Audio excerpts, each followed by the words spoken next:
immediately.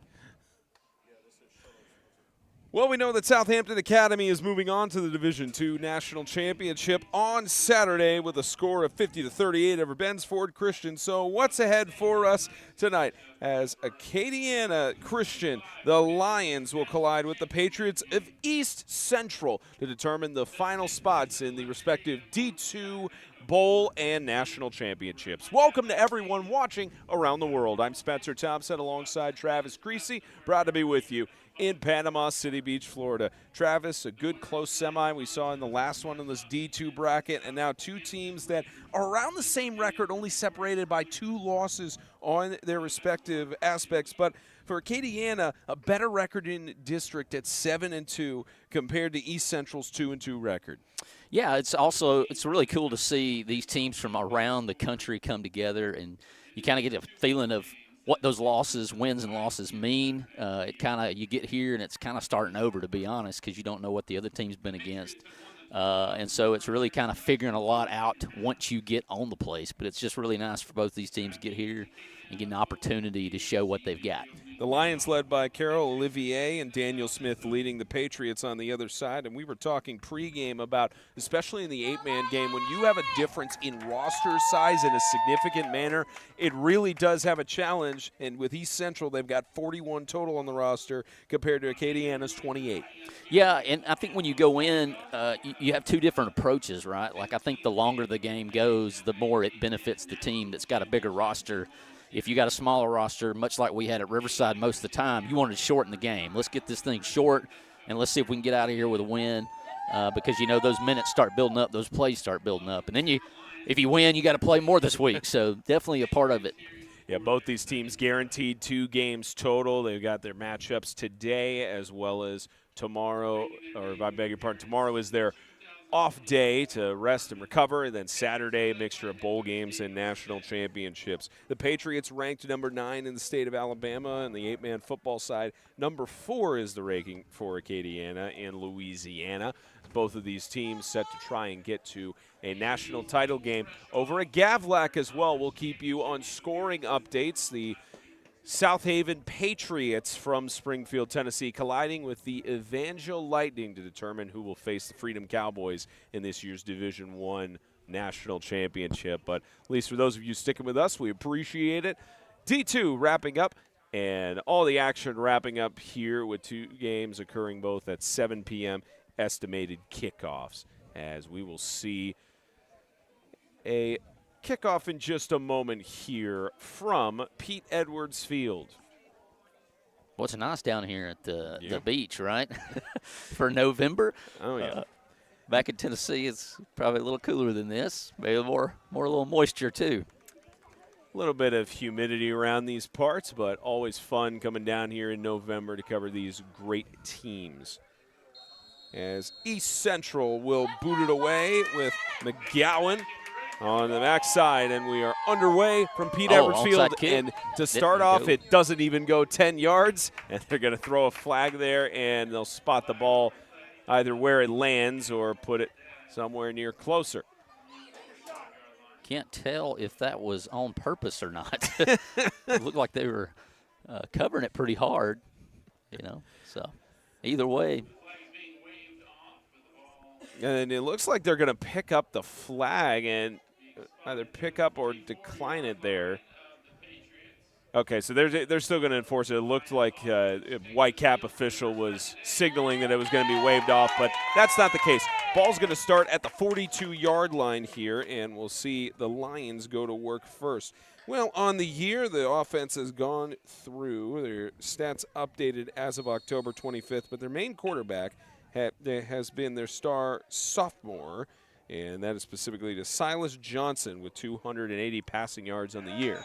And this will start out the offensive drive on a carry up the middle, and that'll be, looks like Jeremiah Clark, another star sophomore. Just bodying them up right now.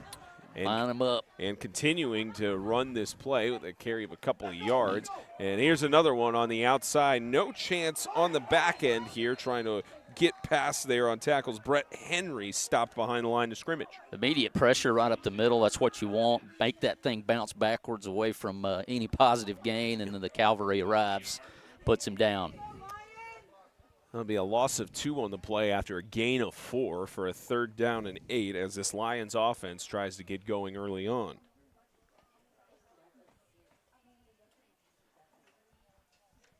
Looks like we're going to be running the ball quite a bit, at least here in the Blues. So 3rd and 8's not where you want to be if you're a running team. And they're going to keep to just that, too, with Johnson getting on a breakaway on the outside. He's stopped on the tackle from behind by Micah Smith. Making both those tackles back-to-back there to push a 4th down.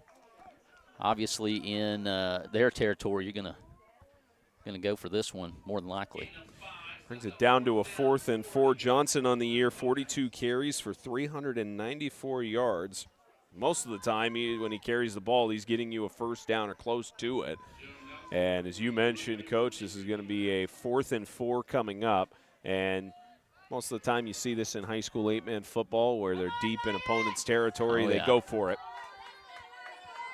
As they'll send a wide receiver on the outside, near side of your screen.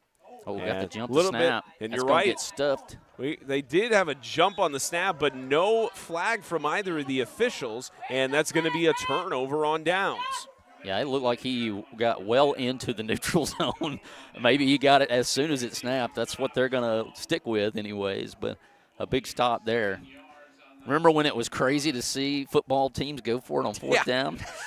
We're well past that nowadays. Yeah, exactly. And they have been in 8-man for a long time. But, yeah.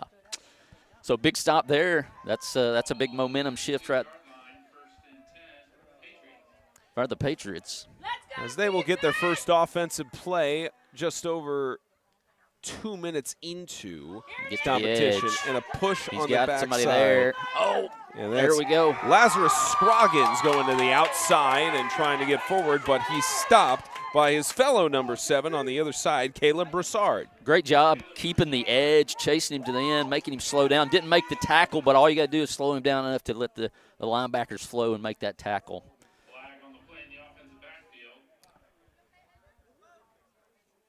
As they'll send off Smith, I'm going to check in here from Vaughn as it's a holding call in the offense. Smith very active already on both sides. He's going to get a rest over there, well-deserved, as he goes off the field. But good pursuit there from the Lions, getting to the edge, making him cut back inside, or at least slowing him down enough to where the help could come. 8 men to the ball, that's what you want. In the backfield alone is Smith. Quarterback will be under center for this one. And they'll try to hike it off, but stoppage for a false start. Patriots going the wrong direction that they want to be going. Oh, wait a minute. And they'll give it up. Actually, they're going to call. Yep. It looked like he was kind of in the neutral zone. I was wondering. There's 2 times for both teams, or 1 apiece for each team. They didn't call it on the first one. They decided to go on the other side. Got to start enforcing the neutral zone there. Brings it up as a 1st and 15, so they get back some of those yards on the holding. Well, both these teams look like they're expecting a lot of run game as there are 4 front, 2 linebackers, 2 corners. Up close to the line, there's another. Let's see. That's Bush on the carry. They'll just pitch it back to him to gain about 2 yards. Once again, good flow, good pursuit from the Lions, chasing that one down. Bush leading the Patriots in rushing yards and attempts. 83 carries for 749 yards on the season. Already has 3 rushing touchdowns to complement that. Pretty much any time Bush is carrying the ball, he gets you 9 yards.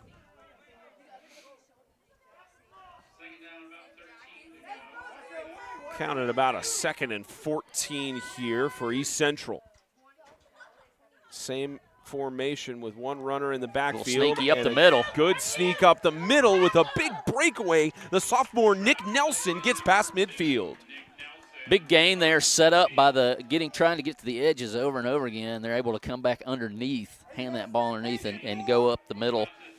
See him take it, a little sneaky. They pull the guard out, showing an outside run again, sneak that guy up the middle. Good call. Picks up the big, long 1st down. Trying to get that tackle blown out there. Get the linebacker's eyes going to the outside, sneak him in there. I mentioned Nelson coming into this game at about 500 rushing yards, and this time is going to be another carry on the outside. Judah Bush trying to push through for a couple of yards, but no, says the defensive line of the Lions. 3 likes the contact, apparently. So they hammer the outside, give a little sneak underneath, then they go right back to the edge, as that edge is a little shorter in 8-man football. Can't give up there trying to get to the outside corner. You got a little bowling ball that likes contact. He'll get out there on those DBs here in a minute. Yeah, those yards after contact have been pretty impressive throughout the day from the respective backs of teams that have advanced. Got our first passing opportunity. He's got somebody down. Deep one opportunity. Did he get Wow. that in coverage? He did. Wow. Incredible reception on the right side for East Central. A great reception there by Micah Smith. And, you know, an 8-man, most everybody's playing man coverage. You're on an island out there. You really can't cover it any better than he did. The guy just went up and made a great play and held on to it through contact, through the ground. And we have an amazing completion for our first one in this game. 23 catches on the year for Smith at 470 yards. He's making plays like that pretty much any time he's catching the ball. So cooking up plays like that on the offensive side, and now just outside the 10-yard line in the red zone. That was You Got Mossed from Monday night, right? Here's Judah Bush trying to cut inside. He's got another player that he avoids. Got past the first man, not the second one, for a gain of about 5 yards. Looked like he had good penetration there in the backfield. Almost had a tackle for loss. He looks like he picked up a few, though, on the first missed tackle. Playing a little high, you want to come in a little lower, especially a guy that loves contact. You want to hit him at least below the belt, preferably in the knee to ankle area. They'll credit a 3-yard gain on that rush as we are past the halfway point in this opening frame. Under center, Fumble. Vaughn tried to sneak through. The ball may be loose. Had a couple beanbags thrown. Looking for a signal. Did this get turned over? It's headed the other way. What a play. He absolutely just gets pushed up the middle. The center's butt is a little high, gets that snap a little high off the hands. It's going to be recovered. Good effort up front, not giving up in the middle. I guess technically Vaughn would be credited for the fumble on that play with the mismanaged snap. Not a mistake you see often from Dax Vaughn. Yeah, it's difficult to get low enough with those guys down on all fours. And a chance spinning through, a new set of downs here. First turnover of the game caused on a fumble, and a carry of about 4 to 5 yards here. If you like good line play, good in the trenches, battling it out, we've got one here tonight. We know our producer Brendan Daniel likes those ones. One big pass play, the rest is running. We got good chase pursuit, getting out to the edge. Had a big play in the middle. A little trickery. Is trickeration a word? Well, it is for you. It is for most of the people in the South. 2nd and 5, and there's movement for a false start.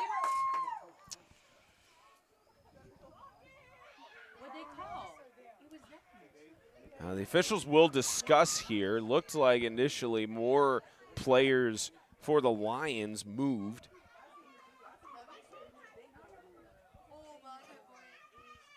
Oh, wow. Yeah, they're going to call encroachment. Looks like he was drawn off by encroachment into the neutral zone.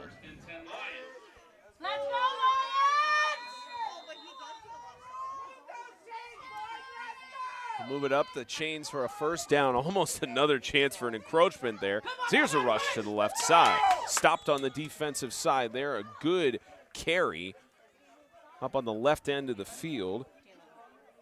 Looks like on that one, Caleb Broussard, the senior. Looks like they want to run behind 71, and to be honest, I can't blame him. He looks like a good lineman out there, good-sized kid. Yeah, you lean onto those big strength linemen when you have them. Seen a lot of them throughout the day here in these D2 and D3 brackets. Is 8-3 team from Louisiana. QB trying to get to the edge. He's Tries got to get a a few. breakaway. He's going to be close. That's going to be a first down. There goes Parks with the carry past the 30-yard line. Lane Parks getting his way through. The captain gets the first down. Looks like the line so far trying to soften up that inside and then bounce it to the out. And where we see the Patriots, they're actually trying to get to the edge and soften the inside. So kind of a different approach there. If you've got the bigger guys up front, you certainly want to get behind those guys and let them eat, push them out of the way. If you got smaller linemen, you want to get them pulled out, get out on the edge. Interesting to see Lane Parks for Acadiana taking the quarterback realm. He only had 4 passes for 11 yards and not one of the team leaders in rushing, so good to see him getting the trust from his coach as he hands it off. Nice Maybe move, a chance, but it'll be shut down. A good defensive tackle for loss, Micah Smith. Well, I'm telling you right now, 8 is probably, from what I've seen so far, not the guy you want to run at. You got to keep him honest, of course, but he's all over the place, both sides of the ball. Yeah, at least heading into this weekend, he was the team's second leader on tackles for loss at 18, just behind Nelson at 19. And at least with that one, he's tied on the total. Little inside competition there. Yeah. Sure, you know about those. Oh, you love that. Yeah, you ag that on in the locker room. Acadiana loses the football. Who's going to get to it? Several beanbags thrown. Is this going to be a turnover on the other side? I believe it looks like it. Yep, he signaled it. And it's headed the other way. 2 fumbles on consecutive drives. Yeah, it seems like there may be some nerves involved. I'm not sure how many of these teams have made this trip before to play in the tournament. I don't know what kind of breaks they had in between tonight and their last game. But turnovers, certainly that's sloppy. You see some offsides and some false starts. Maybe it's just nerves. They're about to get calmed down. For Acadiana, their last game on November 1st for Southern Christian. Get to it on this next play as this rush gets through for a couple of yards. Southern Christian, they had their conference championship against the Evangel Lightning last week. So a little bit more rest for the Lions heading into Panama City than the Patriots. Yeah, and you know that can be a double-edged sword, right? You get rest, but you get off. You get a little rusty. I know we desperately needed bye weeks when I was coaching, but it was also kind of one of those deals where it's like how much time to take off, how hard to work. Maybe we're seeing some of that tonight. I don't know. Maybe it's nerves. That's what I would guess. Nerves on the national stage. At least Southern Christian, they've been at this D2 stage before. Trying to bounce off of a tackle there. A good chance for Judah Bush. Those edge guys, whether it's the corners or the ends for the Lions, they look like they're outflanked, but, man, they're so quick they get there. Looks like there's a play, and it gets suited up pretty quick. Good gain there to make it about a 3rd and 2 there for the junior. Some big fellas up there for the Lions up front. Make it probably tough sledding up the middle, but you got at least 2 downs here to pick up first, unless you got a field goal kicker. Especially with how much they've run the ball thus far. Yeah. They're going to get it to the other side. He may get more. He's going to do it on defense, and he could do it on offense. Yeah. Micah Smith is going to get his way for this first score of the game. You get him in there in that phone booth right there, all closed in. Then you bring that guy around the end. Try to get those linebackers' eyes inside going another way, and it works. Eye discipline is what they call that, and it's hard to maintain. Only so much for Silas Johnson to try and do on the outside to cut off that window as well. Absolutely. Kind of puts you in a tough decision there on the edge that he's running at, because you don't want to let anything go inside you, but then all of a sudden it's out to the edge, and it's just almost impossible to get there. Now, Southern Christian does have several players who have attempted PATs on the year, combined 10 for 20 between McGowan and Weems, but likely the Patriots knowing in order to get to this next game, they're going to have to go for 2-pointers as they'll hand it off. And similar action. Here. It's Marsh, or I beg your pardon, that's Bush. He'll get into the outside, and it'll be an 8-0 game. And only about 46.7 left before we get to the end of this first quarter. In a first quarter that has been heavy rushing, and finally with the score here and a 2-point conversion, the Patriots break through. Yeah, you're going to keep seeing that from the Patriots trying to get to the edge, whether it's just straightforward pitch or if you got a little motion in the back. And it looks like the Lions are still trying to hit that middle, get in there between the guards, between the guard and the center, with a little bit of action towards the edge. Certainly first quarter, that catch down there, man, that is that's some good stuff that you're getting right here. A little bit of extra time for the Patriots to get set up here on special teams. Yeah, I guess we'll figure out here whether or not that first one was intentional or not, maybe. McGowan will be set to boot it away for the second time in this competition. He'll set up from his own 40. I think if your Lions, you're hurting a little bit having that first possession in Patriot territory and coming away with nothing. But it's not all terrible news. They've spent a lot of time in your end of the field, and you've only given up 8. So, yep, that's a good kick. And booted deep and will stay in play. And that took an East Central bounce as cut back inside. The edge. We're coming up the side here. Opportunity here. He's got one man to beat. Here goes Brett Henry. What a big return. Henry still on his feet. Wow. Henry looking like Derek from the NFL. Oh, touchdown, no. Okay. Lions. No flags. Looked like a little bit there that could have been maybe a block in the back, but not called. We get this kick. And something like this little kick here can throw everybody off. The return team, the coverage team, it looks like what it does. They kind of relax. And he's got the edge, which is always dangerous. Missed tackle there. Had an opportunity. Good hustle, though, to try and make up for it, but he's not going to be stopped. And the fact that even with the ball bouncing to the left of him, that play could have been shut down right at the get-go. Well, I think you have that where both teams kind of relax. Like, well, what do we do, especially for the coverage team? And it actually can throw them off. It's almost like out-kicking your coverage when something like that happens. No PATs, no field goals on the year for the Lions. They'll go for 2. Trying to find his way in and push through the line is Broussard. He's going to be short. And he's short by about a yard or 2. Well, now we've got ourselves a close game that almost didn't have any scoring in the first quarter. You now see an 8-6 margin in favor of East Central. In a minute and a half of play time. That's awesome. But what a great play that was, just to get back on the board, get that score back in a lot of ways. Obviously, you'd love to have the 2 there, but to push it to 8-6, as we mentioned earlier, the roster number difference. If you can get to the end of the first quarter and be in it, that's a big deal. But these guys are playing hard. Yeah, 24.1 ticks left to go here in this opening quarter, and you could tell that East Central saw the scouting report because, again, they could kick PATs, but they put themselves in a better situation to go for 2-pointers with the opposition not having their own field goal kicker. What a run. Was it 22? What a run that was, man. Just a great individual effort. He did have help, did have blockers down the field. Man, what a way to strike back quick. Yeah, Brett Henry, the captain junior, taking him by himself there, and you can tell clearly why he's listed as just athlete on the roster instead of specific positions on there. Oh, yeah. And in 8-man football, that means even more. Oh, yeah. Because you got to get everything you can out of every player. The Lions try a little bit of trickery maybe to do an onside kick from there, but halt just before they touch it off the tee. I'm not coaching tonight, but that still almost gave me a heart attack. I'll be honest with you. You've seen those a couple of times. I hated special teams. And they do settle for the onside. Oh, he touched kick, it. He touched it. It gets touched, and the Lions they're going to get the ball back. It. Wow. Touched by Henry Lacey, the senior, and Acadiana will recover it on the onside kick.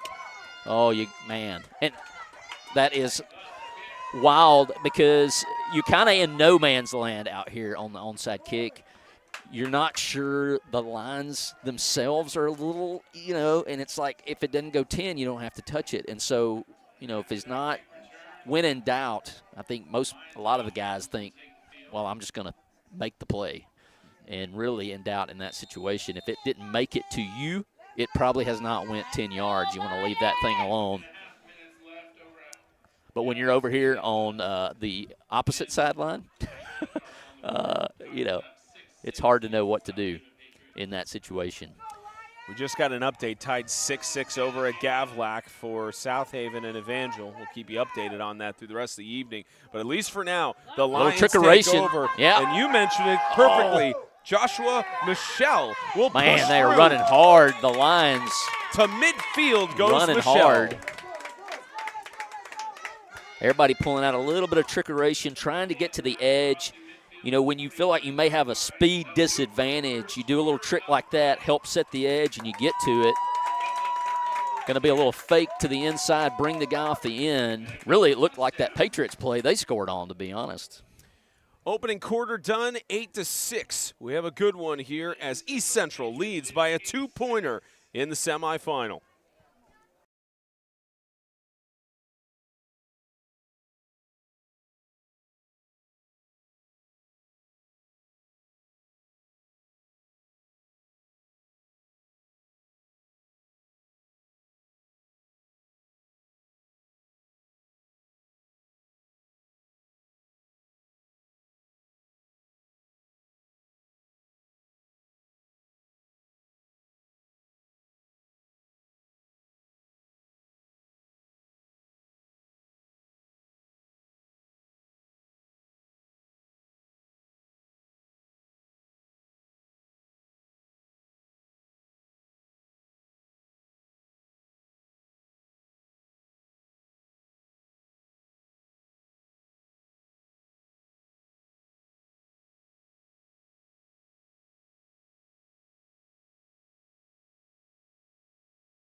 Back to action here, started the second quarter. Teams have swapped sides of the field. Lions driving after a great onside kick recovery. There's some more trickeration. There goes Silas Johnson, gets a gain of about 4 to 5 yards. Yeah, he faked it so good it looked like he didn't know what was happening. That certainly is a play call that you can make where everybody knows what's going on, but it kind of looked the way he kind of did his head. It looked like, oh, wait, I didn't give the ball to anybody. But either way, it worked out for him. 5 yards. Good pickup. That's the kind of pickups you want. Keep those chains moving. Keep that clock running. Like I said, I don't want to beat a dead horse, but the roster comparison numbers, you want to keep that clock ticking. Johnson only playing 9 games of their total 11 on the season, and we got movement again. Be encroachment again. Oh, they're going back up the offense this time. You had one side judge pointing to the other that's side. what I thought. I was looking at him. And they will call encroachment. All right. It's going to be close. 2nd and inches. Maybe 2nd and 1. Lions will hand it off. It will be a first down. There is a flag down on the backside as it's a good rush by Broussard. Those big backs hitting it up in there. Already softening up the defense a little bit. That's going to hurt. And holding will be called. So they'll move it back for about a 2nd and 10, 2nd and 11. Wow. We know you're a lover of officials, right? Yes. We need more of them. Never any intense negotiations during your times on the sideline? No, never. Never. I was always very sweet and gracious. Man, that one hurts. Yep. You get the first down. Even if you get stuff there, it'd be 2nd and inches, but you move back to 2nd and 11. But you got, the big backs, you're softening up this defense. Not quite as big as you are. There are benefits to that, especially on offense. I know on defense, offense, trying to block the smaller D linemen can be a headache.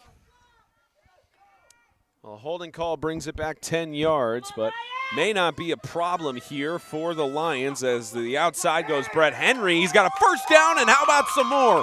Inside the 30 goes the captain. He did not look tired from that kickoff return on that run. Now we're starting to get to the edge a little bit more. You see the 3-down linemen for the Patriots with a few more linebackers backed up off the ball, trying to see everything. A little smaller team, size-wise, you want to be able to see over those big linemen from the lines, see where it's going.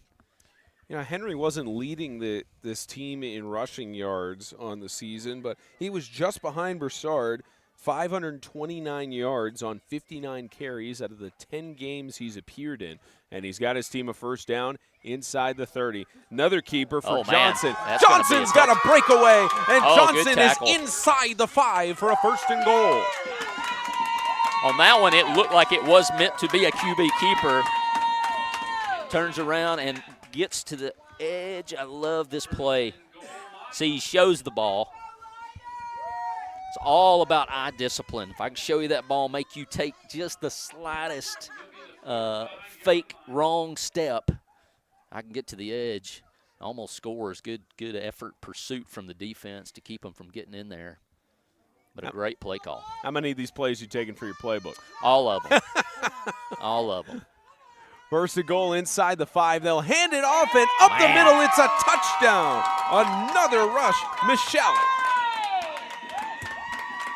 The boys from Louisiana, they're putting them in a phone booth and just running it down the throat. Kind of leaning on those smaller D linemen. And give him in and just road grade, make room, and he gets in. Some good physical football down there.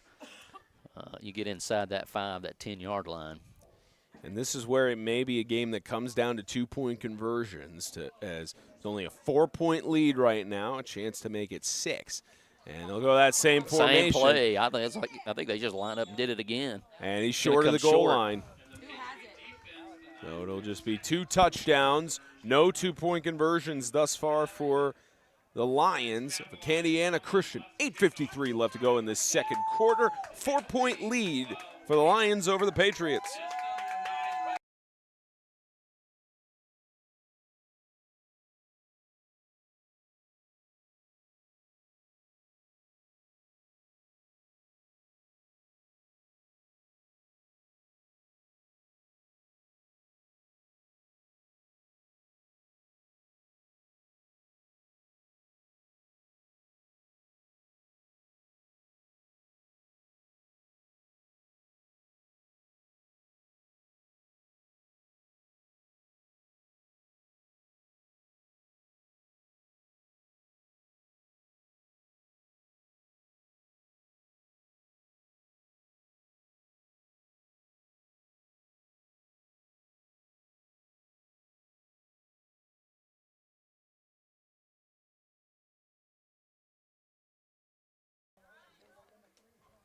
Same formation that the Patriots had on their last kickoff attempt here for the Lions, maybe trying some trickery of their own, potentially come out of the huddle and go for a surprise onside kick, or do they boot it deep here?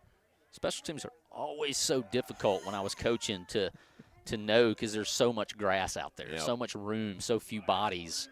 It always terrified me. I was always scared of what could happen on special teams. And we've seen some of that tonight. Yeah. Don't have to worry about grass here with this being a turf field. You just worry about pellets. And we got a whistle. I guess the player was offside on the kick. Yeah, the old, hey, I'm the kicker. No, that guy's the kicker.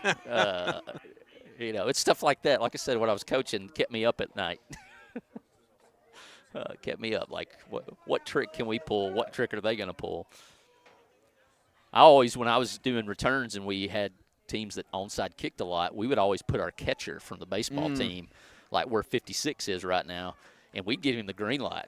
If you filled that thing, score. And we probably had 4 touchdowns returned by catchers that we put on our front line onside return. I know we had one at South Haven. Gus Hill, who actually walked on at Tennessee a few years ago, housed one like that. He was our catcher. I think his older brother did it too. They're gonna get one of those in a minute, right? Yeah, eventually it's going to happen. They'll keep giving you heart attacks for now, but eventually they'll It's show that up. Auburn stuff, you know. That's what I call that, of Auburn trickerations. Well, they try an onside kick again. They won't. Just a light squib. This will get picked up at the 40-yard line. Chance for the Patriots to return it here. They'll get a gain of about 10 yards on that return. And the Patriots will start right at midfield. A good return by Nick Nelson. Yeah, you got. I know we talked about the rosters, but we've got different size linemen as well. If you're like the Patriots and your linemen are a little smaller, a little shorter, that means they're quick. You're going to try to get to the edge. You're going to rely on speed a little bit more. Whereas when the lines come out, their line, offensive line, are bigger fellas, and you can smash them just a little bit. So, you know, there's different approaches to it. And the way I went is you look at your roster every year and you determine, hey, this is what we're going to be, running, passing, all that good stuff. The Lions will call a timeout here. Also notice that Silas Johnson hobbling a little bit over to the sideline, hoping everything is okay with him. 8:44 left to go here in this second quarter. 12-8 score, 4-point difference, and as mentioned, no two-point conversion attempts made by Acadiana to this point.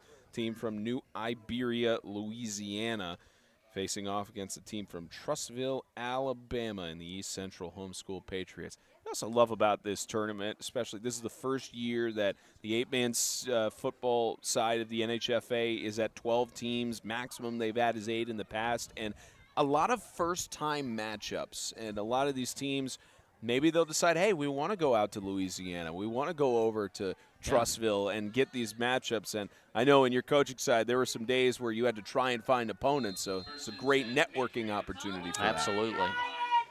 You mentioned the two-point conversions. That's such a huge deal, missing those chances at points.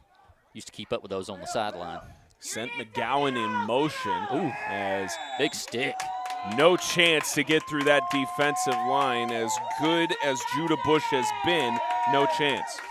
Yeah, you see him stand up here and kind of throw his hands up. You don't really want to give anything away that, hey, I'm getting the football. Gives it here, big stick. These guys enjoy contact. Some good old-fashioned football out there tonight. Get behind your pads a little bit more. Playing a little high, both running backs. One could say this is also good old-fashioned football weather, 57 degrees here in Panama City. Not too cold, not any sort of snow or anything, as this gets reversed over. Man. Left side, Chris Fritz has got a breakaway. Chris Fritz, one man to beat. He couldn't get past him, but he's inside the red zone. A great run from the junior defensive back. Oh, yeah, we're getting a lot of work with the wing backs tonight, getting to that edge, picking up big yards. That means the backside corner, which happened on that play, took a good angle, was able to stop him before he got to the end zone. And, you know, on defense, especially in 8-man, you just want to make them play one more play. But great play there to get to the edge and show his speed. Fritz not normally a player that does those sort of things. Only 3 carries for 6 yards on the season. He's only had 7 games that he's been in on their 11-game schedule, and he has a big breakaway into the red zone. As now the Patriots line up. Gain there. Gain of about 5 yards on that rush, as they'll be spotted at about the 9-yard line. Plenty of fireworks here. Good football game. As we reach about the halfway point in the second quarter. Looking for the scramble on the pass. Pressure here for Vaughn. Vaughn trying to get to the outside. Does get forward. We'll see where they spot it. It'll be a 1st and goal or close to it, about at the 6 or 5 yard line. And they will move They'll put down the chains and move the marker for the first down. Quick decision there by one. Plays blown up, still makes a good play out of it.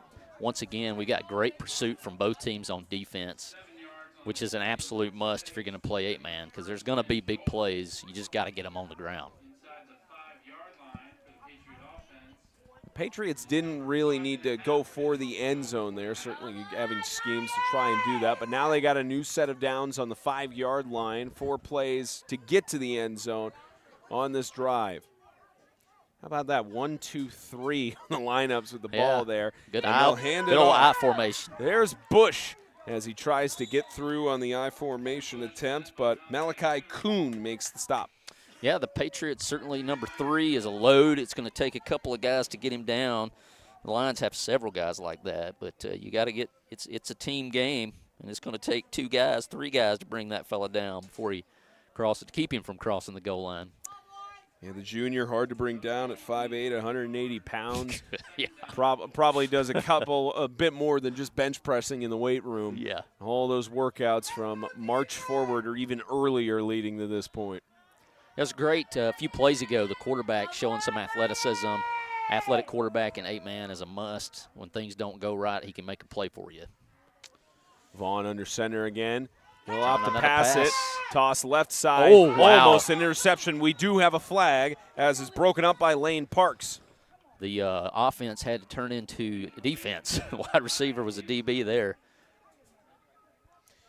I don't know if he held him up. Coach Olivier and company not happy with that flag, as the officials will confer. Usually when you see those types of plays, you have got an illegal contact or pass interference, and it'll be a holding call against the defense. Defensive hold. New set of downs, or they'll call it second down since it's just a 5-yard penalty. Yeah, coaching staff not agreeing with that one. Yeah, that may be one that you'll live with rather than give up a touchdown, but it looked like he had a chance to make a play on it. Maybe it's because he pulled him, held him in the I formation again. And the 1, 2, 3 on the I. And they'll fake the handoff. They'll bring 8 around the it edge. there. Micah Smith untouched. What a maneuver for the touchdown. Yeah, that end, bring that wing over, hand it to him. Of course, 8's done damage already tonight. I don't think he'll be done anytime soon. Get the kick out block there. Showing a motion as it's going to the right. Everything looks right, going to the right, until you realize the guy with the ball is going left, and by then it's too late. These 2-pointers can't be understated. They come back to bite you when you don't get them. Again, if they wanted to, they could go for PATs here because it could at least help them on their eventual trying to lead when they're going down the stretch on scoring. But the Patriots opting to go for 2 here. And they'll get it reversed out. Trickeration on the pass in the corner, and it's Smith with the octopus. Wow. I'm all over you there. There's another one. He's the one that had the catch down here, right? Yep. Same guy going up top, making the grab. Good old halfback toss pass. Or maybe that was the wing. Was that the wide receiver, I think? It was Judah Bush on the pass. That's awesome. I love those plays. Those are like my favorite plays. I remember doing them. I'm going to age myself here. 1992, Bill Walsh, college football, HB toss pass on the Sega Genesis, which is older than everybody else that's broadcasting with me tonight. We know what you're talking about. Yeah. And so we always had that in our playbook, the old halfback toss pass, and actually won a championship in 2013 off that play. So. And based on the numbers who were responsible on that 2-point conversion, you would think it's a baseball play. 1-3-8. Yeah. Yep. 16-12. And you can already see the importance of those 2-pointers. You can we've lost way too many games matching people for touchdowns, but not 2-pointers. Way too many football games. Well, and you also have had the luxury at Riverside a couple of years of having great kickers that have come through under your coaching tenure. I'm sure you know Antonio Zita and the great career he had at the collegiate level afterwards. As this gets touched by the kickoff and still loose, finally picked up. One of those dangerous situations, but Brett Henry with a good recovery to about the 42. They're going to have to start kicking it on the complete other side from number 22. Saves the day again there. Big return. I'm getting made fun of for my Sega Genesis comment. Who's Bill Walsh? Oh, man. Maybe somebody out in YouTube land can. I know what you're talking about. The family collected classic consoles, and Sega Genesis was not among them, but we were aware of it. But oldest back we had was Nintendo 64, I believe, or NES system. But anyways, we got a 1st and 10 here from the 42-yard line for Acadiana as they're down by 4. Speaking of 4, here goes Johnson for a carry. He'll get it spotted for a gain of about 1, maybe 2. They'll spot him there for a 2nd down. Yeah, that's one of those, as mentioned, the different size linemen. That one, anytime that you're going to slow play anything, it kind of gives these speedy guys up front a little more time to kind of dissect it. Of course, they've got 4 down linemen right now. They've been having 3. And so if they can take up those blockers, it lets the linebackers kind of flow and snuff the play out like they did there. I always love to see the big defensive linemen because I felt like we could maybe athleticism them to make up another word. About under 3:30 left to go in this first half. And if I'm not mistaken, Acadiana got the ball to start out the first half. So this will be East Central's ball on the other side as Henry will go to the right side. There goes Henry. Man. He's got some more space. He's got the speed. Turn on the Jets, and Henry has got a touchdown. Wow. He's such a change of pace back. We've got a flag. Got a flag. It looks like the touchdown's going to stand. Maybe unsportsmanlike at the end, but Henry on the breakaway. But he's such a change of pace. You've got the big backs that are pounding it inside. 22 is that change of pace. You give it to him, and, man, he's just off to the races. What a play. Having a great evening. We still got a whole half and a couple of minutes to play. Big 2-point conversion here. And East Central has all of their timeouts as well, so they could try to march it down the field, use whatever strategies they want. But for now, Acadiana leading in this semifinal. Yeah, so far in this, you want to find 22 in blue and number 8 in white because they're doing big things out there in different ways. I'm sure Southampton is watching this one with anticipation. As there it is. Up the middle, there's a 2-pointer from Johnson. And that'll be the first 2-point conversion attempt made by the Lions in the contest. Both these teams really changing it up on offense. Just both offensive coordinators calling plays kind of in the groove. That drive for the Lions was very impressive. 2:58 left to go in this first half, a 4-point lead for the Lions.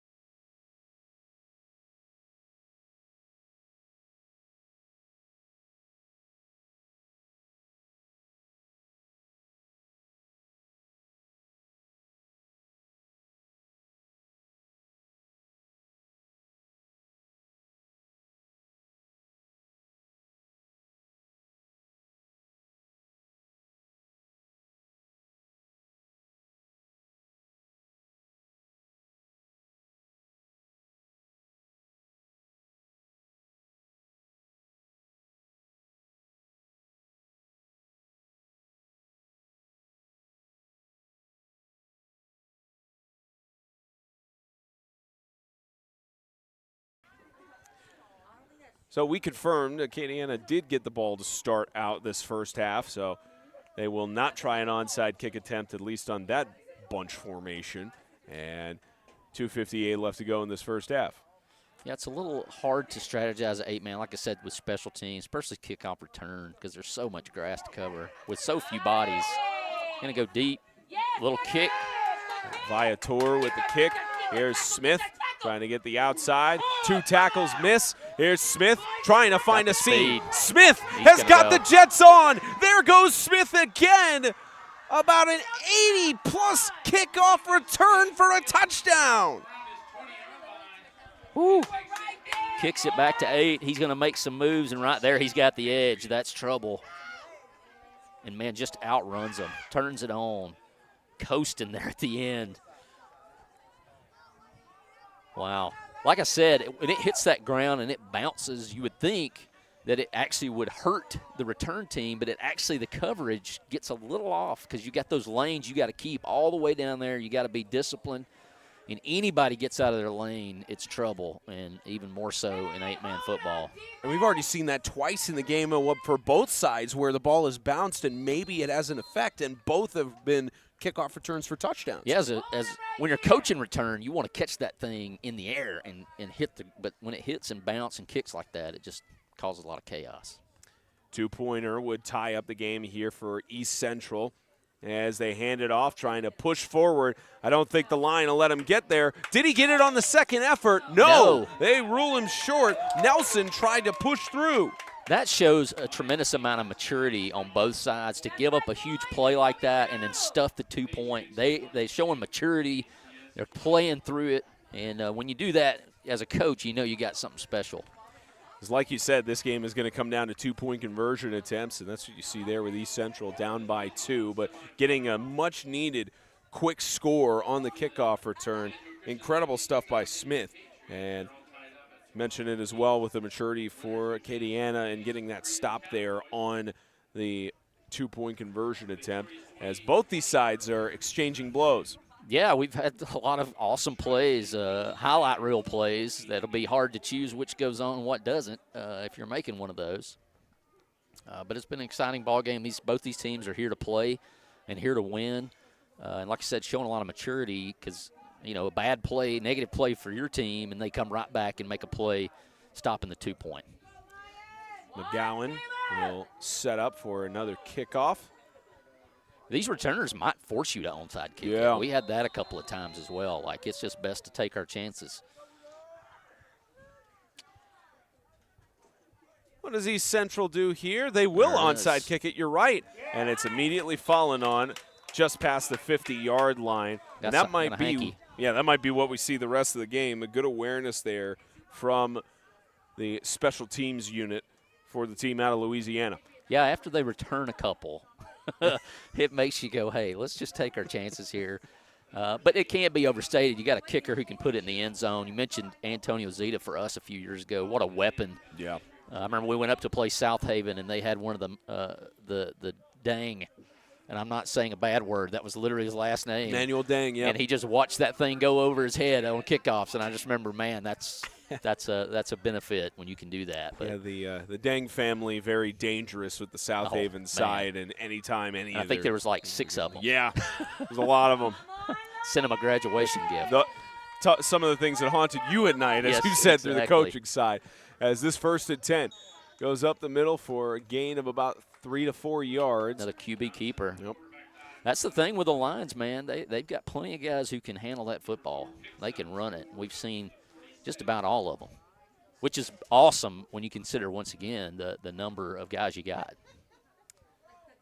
They all got to contribute. Again, the Lions will boot this away to start the 3rd quarter. They're set for kickoff. They could try an onside kick or something, but another one of those drives you wonder how much it affects the pendulum of this game as they start on a 2nd and 6. Here's a keeper again. They'll trust Lane Parks on the outside. Lane Parks with space. Wow. Is this how the game's going to be? Back and forth, big rushes on either side. Parks for the touchdown. He showed tremendous patience there. You see that replay, you can see just looking for his blocks. He lets him get set up. There's a lane, and it's off to the races. I don't know that he was touched. I don't think so either. Great patience running the ball there. Man, what a benefit to be able to bring 4 out, put 1 in, and he's just as dangerous and able to take it to the house. Think about that patience. That was impressive to watch his block set up, to trust his guys to get out in front of him and set those, and then just take it to the house.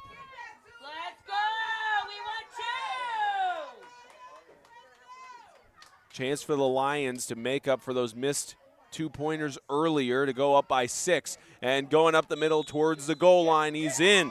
A keeper for Silas Johnson, and he'll make it a 6-point game. He got that little jump stop there and hit it up in there. He's got that down pat. Little hop step, follows his fullback up into the hole. Just man on man, we're bigger and we can smash you. Sure, you had a lot of respected running backs, tailbacks that were doing that in the Riverside days.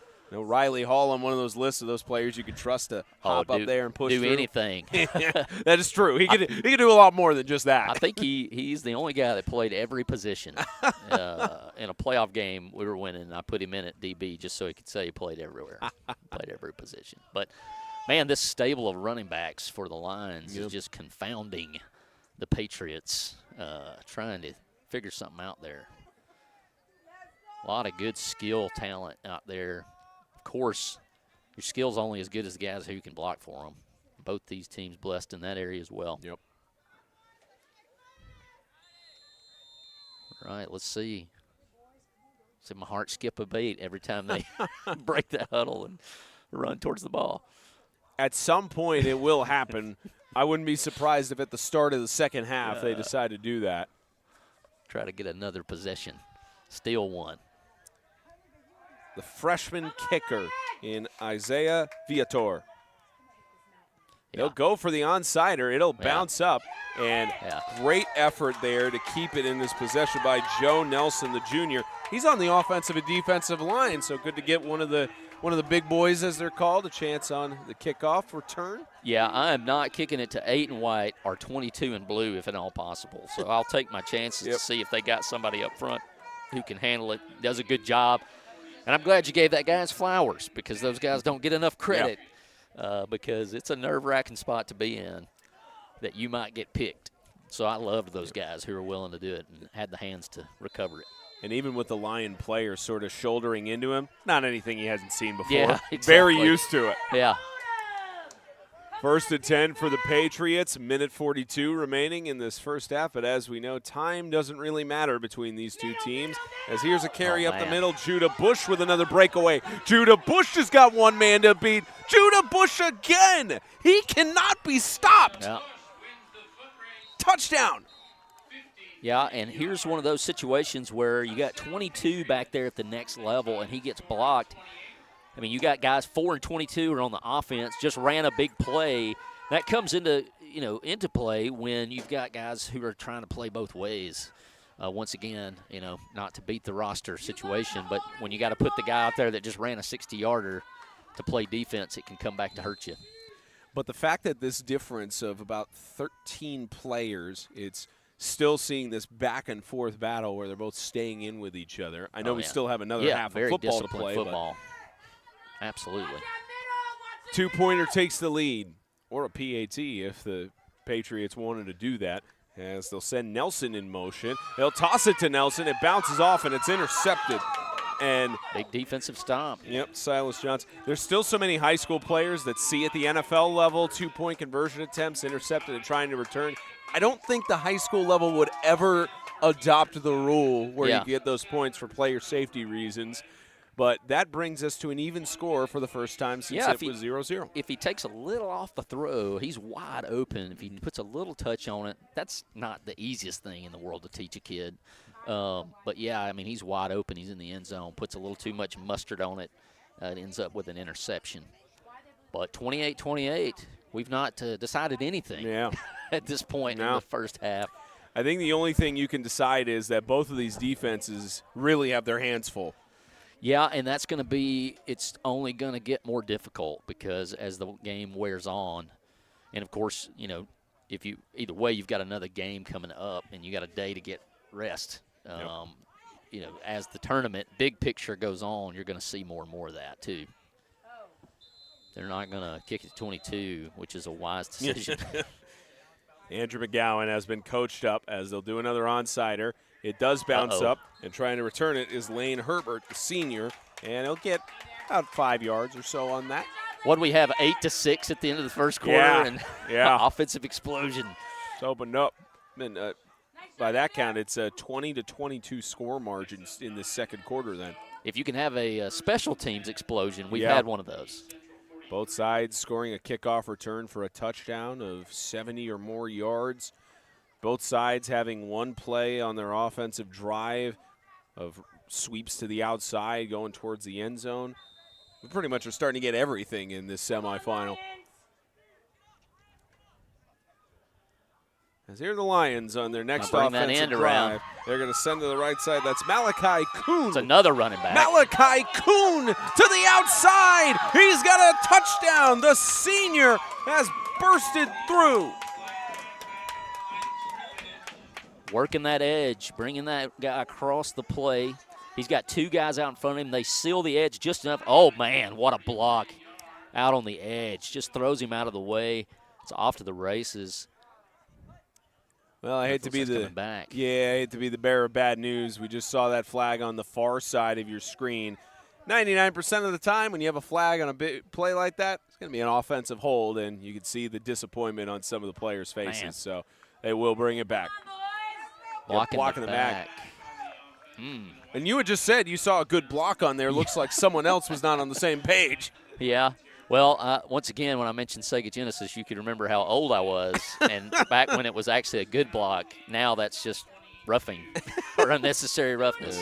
But, yeah. It's not quite NFL blitz that you can have in this one. Suplex City out there. That was unnecessary, but really fun to watch. It was amazing, yeah. That brings it to a 1st and 20, maybe about 1st and 25. There's that QB keep again. It's their signature with Lane Parks. Oh, he no, ball on loses the ground. The football loose. Did it get Looks out like of bounds? The Blue recovered it, or it went out of bounds. Either way, it'll be with the Lions. Great awareness by Caleb Broussard on the backside there. Almost a detrimental play. And that's why you trail on offense, right? You can't go, oh, well, he's gone. Hey, it's over. You got to trail, make sure, clean it up. And thankfully for the Lions there, they had somebody in the area. But how about all these guys that can come off the bench for the Lions here and carry the ball? Yeah. Like to have that level of guys that can rotate out and run quarterback or running back, that's pretty impressive. And again, you talk about it on a roster of 28 guys being able to rotate in between and having, you mentioned even if you're listed as athlete on an 8-man roster, it means even more. And a lot of these players, you have several of them by my count. If I could do some quick math, you've got about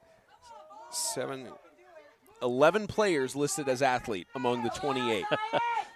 You can see those guys anywhere. Yeah. Better pay attention. 2nd and 4. I think that's their first pass attempt. Scramble for Johnson to the right side. Up top, almost picked off by Nelson. The sophomore almost had an interception there. There was a lot of contact there on the back end. They let it go. They're letting them play. But it falls harmlessly to the ground. But it is one of those where you're like, no. Yeah. If you're the coach, kind of waiting for that thing to decide what it's going to do. Yeah, almost Nelson's first interception of the season if he was able to fully pull it in. Got tangled up with the receiver on that end, too. And another one of those great awareness by the quarterback to just make it an incompletion. Yeah, I'm not sure who had that pressure there, but I don't know that he necessarily recognized it was a pass, but to stick with his man and be in his face when I don't know the Lions have attempted a pass, and if they have, it hadn't been many. Brings up a 3rd and 4. 52.4 ticks remaining before we get to halftime. Southampton Academy awaiting the winner. Another rush up the middle, trying to push through. A little bit of a scrum, rugby-like almost, and we'll get up for a 4th down, and will they move the chains here? We got time called on the field by the Lions with 45.3, and I believe they're going to rule it just short at 4th and inches. You imagine the Lions have to go for it with how great their rushing has been throughout the game. Oh, yeah, I think it's not much of a question here. You're going to try to pick this up. They're actually going to go ahead and wave it for a 1st down. Yeah. Big carry. That changes a bunch of the play calling, certainly, and gives it a new set of downs for the Lions. And they only have 1 timeout left, so you've got plenty of time here, especially with 1st downs, stopping the clock. So they at least have opportunities to make some things going here and really a shootout that we've seen in both of these semis for the Division II bracket. Yeah, if you can run it like they've ran it, both sides. And it's kind of interesting to think, like I said, with the Lions, they got so many guys who can carry the ball. And really you've got like 2 that we've seen really carry the load for the Patriots, despite there being a lot of bodies over there. You see who can keep the gas, who has enough in the tank. No. And we're not even to halftime yet. So. As you get into the later hours of the night, that's the stamina training that you try to get forward in the summer months. Or the climate acclimation. It's a mixture of that and stamina training on that front. Wonder how cool it actually gets in Louisiana. Does it get cool? Great question. From the 32-yard line, 1st and 10. Lions on that. Discipline, hanging in there. Yeah. Staying in, trying to get to this edge, back to this side, 24. Yeah, another good run there and trying to trip out several tackles. The amount of times that he's reversing, finally brought down by 2 of the East Central Patriots. I tell you, Brent Henry has been impressive to watch so far. Most of these teams are playing together, and we've got a turnover. Unless there was a penalty. They count that as a fumble on the play? Or no, it's a timeout there. So 2nd down coming up, another timeout. It looks like East Central maybe stopping the clock. Yeah, they got the edge set. He breaks the 1 tackle, and it looked like he had room going back the other way, but the pursuit gets there. And so if you're like the backside defensive guy, staying home, cleaning that up, that's a good play. Either East Central or maybe the Lions burned their last time out of the half, especially with that run not going the way they wanted. 30.9 left to go before we get to halftime. And I know both coaches are going to have a lot to talk about with their respective teams as they get to this 15-minute break. A lot of good stuff to look at, too, with special teams and their offensive plays breaking outside. But I know the defenses are really going to have a lot to talk about in the locker room. Yeah, on that last play, when you coach those linebackers, if you're the backside, so you're on the side away from the play where the ball's going, it's reverse counter cutback. So you got to keep anything from coming back your way. You can't, like, vacate just immediately, it's going to the right. I got to come down fast. No, you got to make sure they're not coming back at you.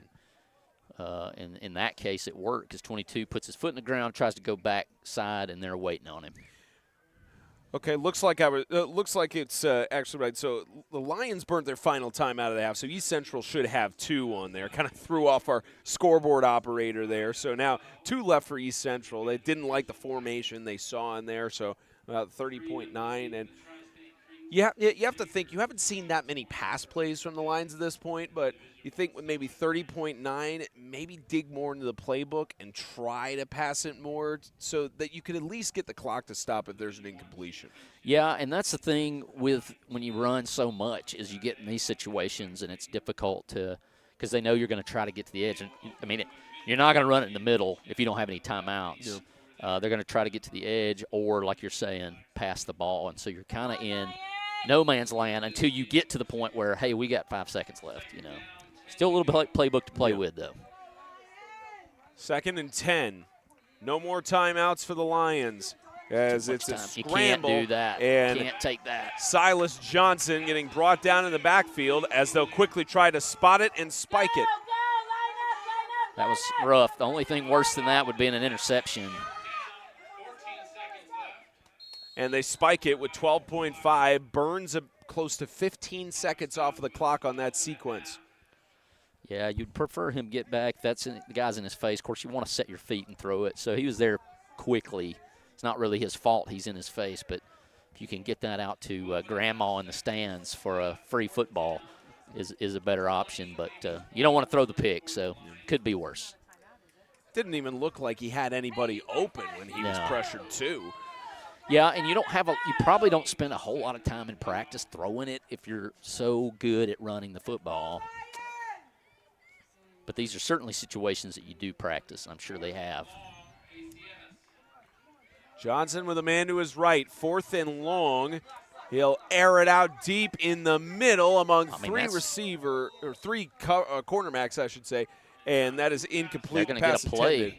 Yep, pass intended for Herbert, and that is going to be a turnover on downs. 4.5 and 2 timeouts for the Patriots to work with, though I'm not sure you could even get a play off here. You could maybe try a Hail Mary or something, but a long distance to go forward. Run 8 down there and chunk it. Very technical play call there. Maybe a little max protect and get him down there deep and try to get it to him. Me and my mastermind offensive play calling. Oh. The Patriots will use their second time out of the half, give themselves a chance to think this over and what they're going to do from the 42-yard line as we get closer and closer to halftime. It feels like it's been a lot of stoppages here on the final 2 minutes of gameplay, but it's a sign again of how quick these teams can score and how tactical these coaches have been throughout the first half. Yeah, the only longer 2 minutes in sports is the last 2 minutes of a basketball game. Yes. Right? But you know, in the long history of basketball, no one's came up with a better strategy than make them shoot free throws. But yeah, it's difficult. You know, you might get a little 22 in blue and number 8 guarding each other action here if you try to chunk one up there to him. Yeah, the biggest thing if you're the Lions right now, don't let Micah Smith find a window. Yeah, exactly. And make sure 8 and 3 don't kill you here.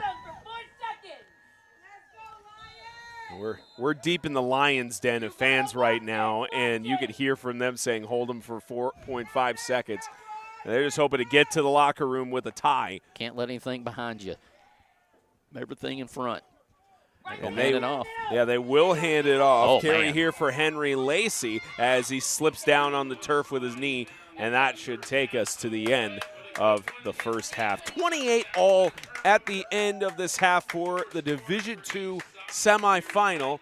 Any final thoughts before we get to halftime? Yeah, we've not figured out much because it's a tie score other than 22-8, 4-3. Those are the guys, man. They're going to determine this football game. It's going to be a long second half, but an even longer halftime. About 16 minutes, and we'll get you coverage of the second half here. You're watching the 2025 NHFA Division II semifinal on 8-Man Extreme.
Back to action here in the Panhandle.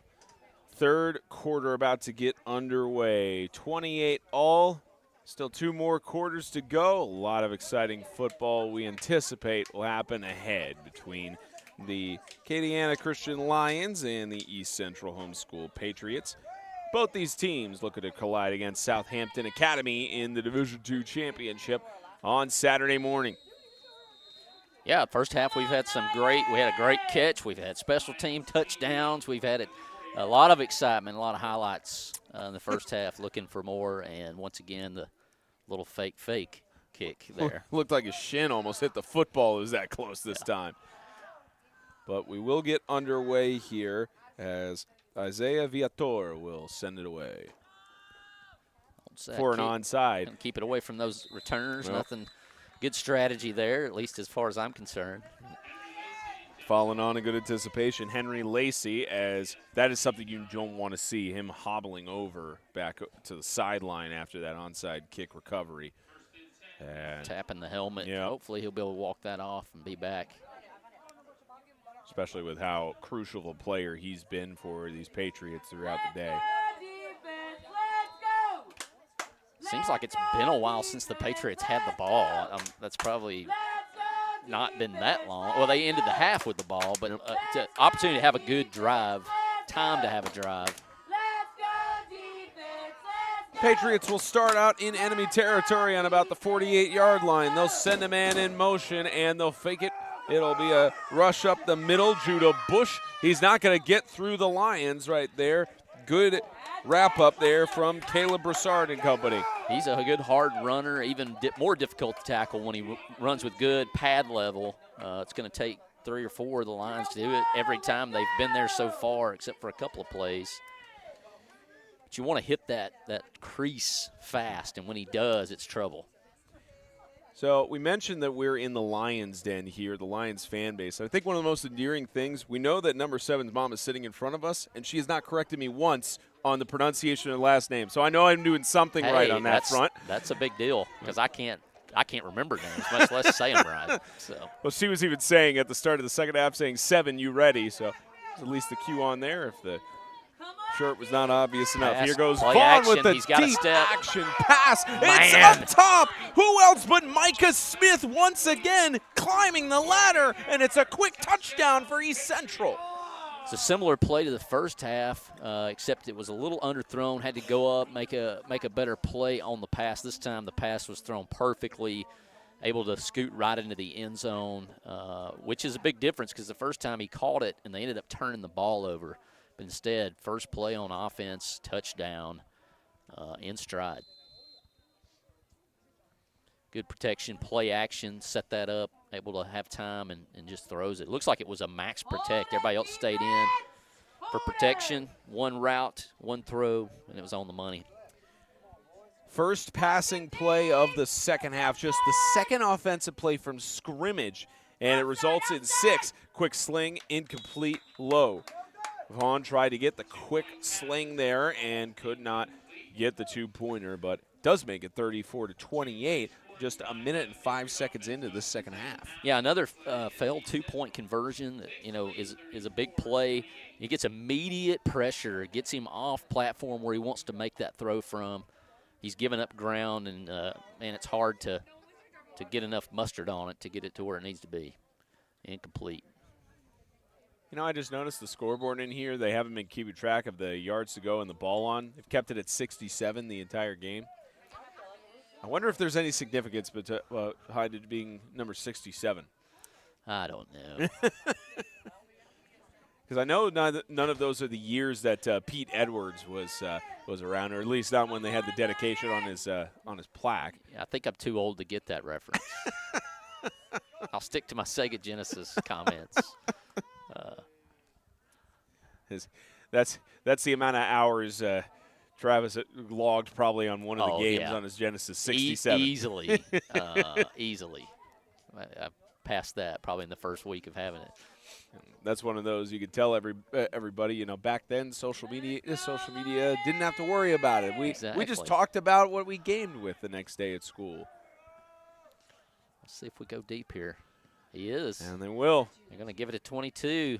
That's dangerous. Playing a dangerous game. Another chance for Brett Henry. Brett Henry gets around, but not past the first player to wrap up and tackle it. Good return. Got a little extracurricular there at the end. Got to be careful. Can't make that mistake in a championship level game like this, trying to get there. Yeah, Herbert and Nelson shoving each other at least, but both tag team to help back up one of the Lions at the end of that sequence.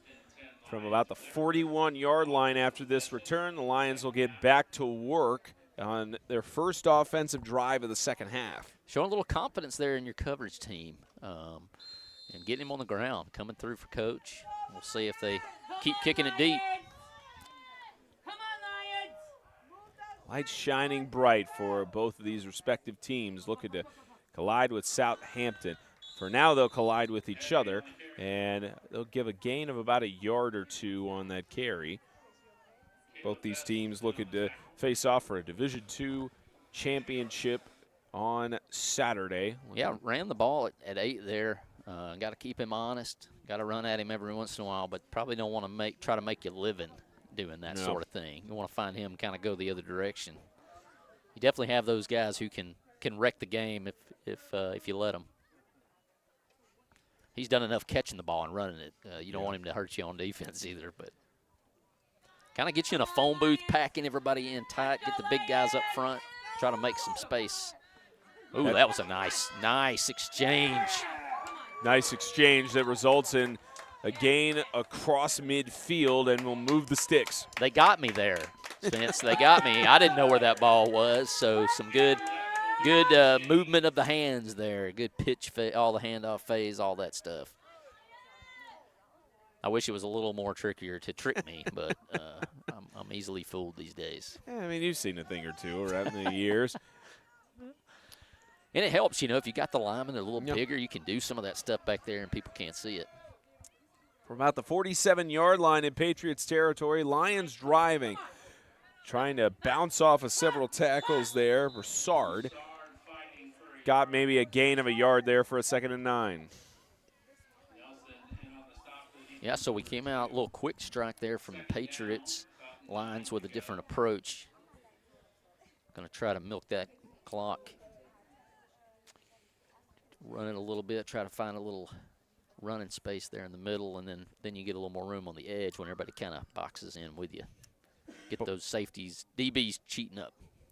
Both these teams coming off of same records in their final 4 games of the season at 2 wins and 2 losses, and both of them loss, win, then loss, both of them dropping their final games of the season.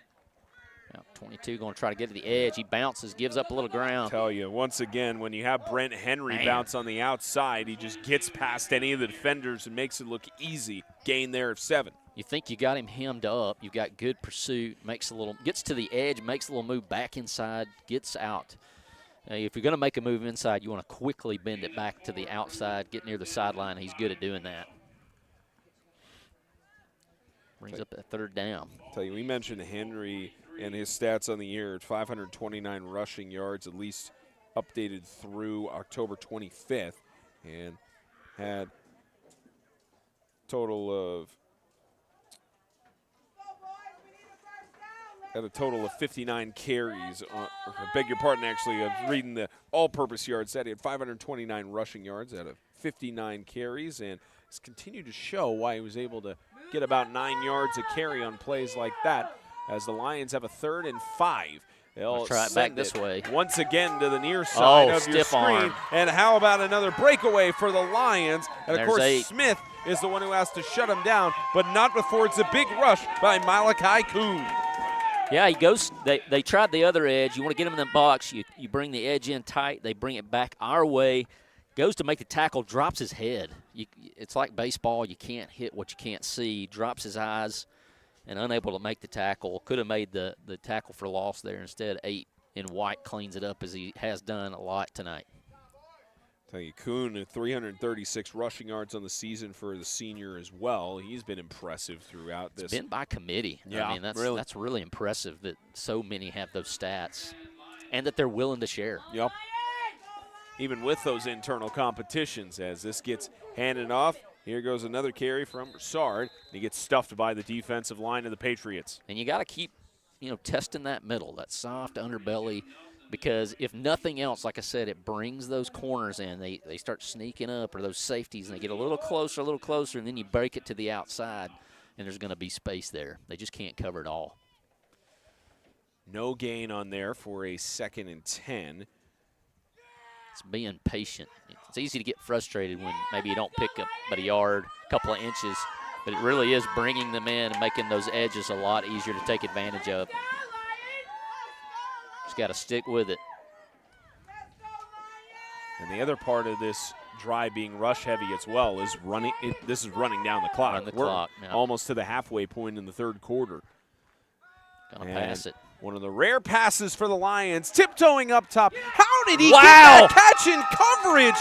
Got the better of his defender there in Payson Williams, and it's a touchdown for the Lions. Wow. Drops back, takes the snap, play action. Man, you really don't ever want to drop that ball down low, but then reloads and unleashes it. Once again, good coverage by the Patriots. You can't get much better than that in the moment, but doesn't matter. If the pass is better than your coverage, if the catch is better than your coverage, you can have perfect coverage, and it doesn't matter. We see that on Sundays all the time, and sometimes on Saturdays. But what a great play through the contact all the way to the ground. You talk about how impressive some of these young players are. That's a sophomore making a senior-level move as this 2-point conversion attempt gets stuck behind the line of scrimmage. Man. The 2-pointer is no good. But we are tied up at 34 all, 6:16 left to go in this 3rd quarter as Joshua Michelle making senior-like moves on Thursday night. I don't know if I could call it a perfect throw, but sometimes a perfect catch beats perfect coverage. And in that case, that's how that went. 8 blows that up. It was well blocked on the 2-point. And here we are at 34-34. I think it's really going to come down to who converts the 2-pointers.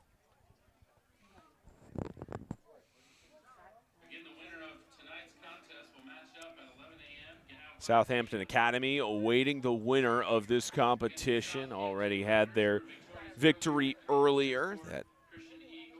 Hopefully that's just a... Preston and James had the call for. Travis was actually pointing out we have for Kadiana, Brett Henry is being stretched out on the sideline. Looks like just a cramp. Yep. For a minute there, I was like, no, you don't want to see any of them get hurt for sure. It's kind of a weird thing to phrase it as. We mentioned whenever you see a player go down, and if the immediate thing is they're putting up their leg, it's the best case scenario where it's just a cramp. It's hard to say that because you never want a player to go down on the field anyways. But if cramp, best case scenario, good sign when they're the coaches over there able to help them out, and then they're up. So which that's the case there for Henry. He's back up, drinking water, got stretched out, and should be ready to go on the next sequence. If you're cheering on the team from Louisiana, you want him up and ready to go. Yeah. We mentioned it's been by. Oh, they went there with it. Is. There it is. First time. Told you it was coming at some point. Not going to fool the Patriots on that one. He's ready. Heads up play. But you got to do it. You got to try different things. Man, you're playing. It's postseason ball, baby. Yeah.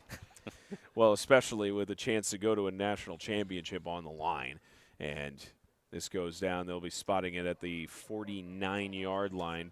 And that's the other sequence here. Even with the ball being booted deep, both teams have started out with great field positioning on all of their offensive drives. Yeah, and, you get late in games, you're trying to conserve some energy. That's kind of one way to do it. Onside kick, make it difficult to handle. Looks like we're going to be in shotgun a little bit more here for the Patriots this half. Bush was to the right there of Vaughn as he gets a quick toss incomplete. The man in motion is not able to pull it in. Andrew McGowan brings up 2nd down.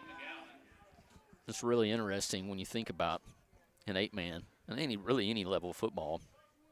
If you can throw that slant, throw the out, you can make a lot of hay. We call them, I don't know what we call them, but check down champion, check down Charlie, I think is the phrase. And we make fun of people who can do that, but like Tua Tagovailoa making a lot of money throwing slants out there. So it's a little more difficult to throw than we think it is. Vaughn go deep. Deep again on the right side. Who else but Smith to try and pull defended. that up? Did he catch it off the bounce of the head? Oh my goodness, he caught it. He is putting on a show out there. Off the defender's helmet, he pulled it in. Now that is a shotgun stance if I've ever seen one, way back there. Once again, I mean, I don't know what you do other than what the defender did, and he just makes a play. Welcome to national championship competition. Yeah. And he's showing it tonight. Number 8 with another play. Micah Smith, the senior, and the reach of his 6'2" height helps him there in a tremendous way. And now inside the red zone are the Patriots, threatening to score. And there's a fumble. Is loose. The ball is loose, and it's picked up by the Lions. My goodness, got to get it. And another flag as he's going down the sideline past the 50, and a great awareness play there from the Lions, Caleb Broussard. Just impressive maturity out here to give up such a big play, turn around. They're not quitting. They're all playing. Nobody's giving up here tonight. What a play. Let's see what we got going here on the flag. What a sequence. As you mentioned, just maturity to be able to bounce back immediately and compartmentalize. And now the Lions have shut down this drive for East Central. So many teams, you see a play like that where the guy makes a crazy catch that he shouldn't make, and teams go in a shell. They just shut down. Maybe it's not our night. Instead, these guys just keep playing, knocks the ball loose, and then you get a scoop and a long return. And they're going to have an advanced discussion on this on the other side. Or it looks like they've settled it at least. Seems like a face mask maybe and a horse collar. A lot of hands up around the helmet there on trying to make the tackle. Yep, face mask. And they decline the penalty, and they also have a horse collar. So it was both. Yeah. It's both. And to be honest, you just try to make the tackle, and you don't want to give up the score. That's too big a play. You take the penalty as long as you make the tackle, and you kind of take what you can get, keeps points off the board. You just got to get him down, and unfortunate that it was in the horse collar area.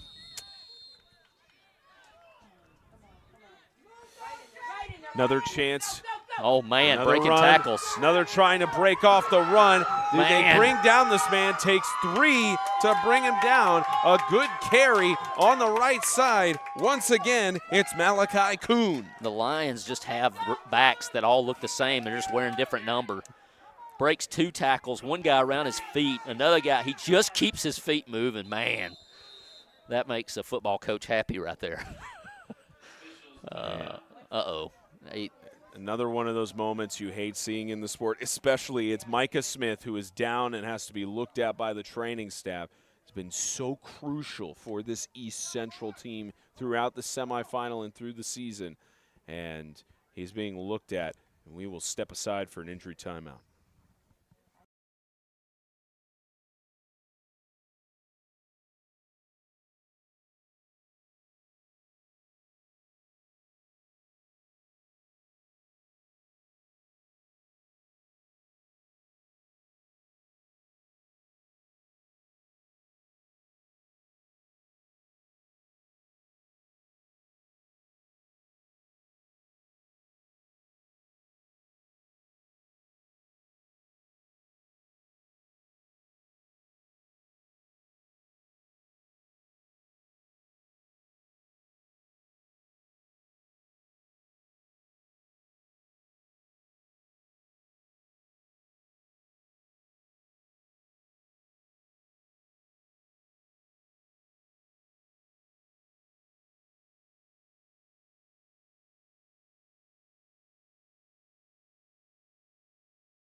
One of the better signs of Micah Smith at first it was concerning that he was hobbling and not putting weight on his legs, but then ran off to the sideline, and hopefully he'll be back in for the next sequence or two. Yeah, looked real good, real promising there at the end.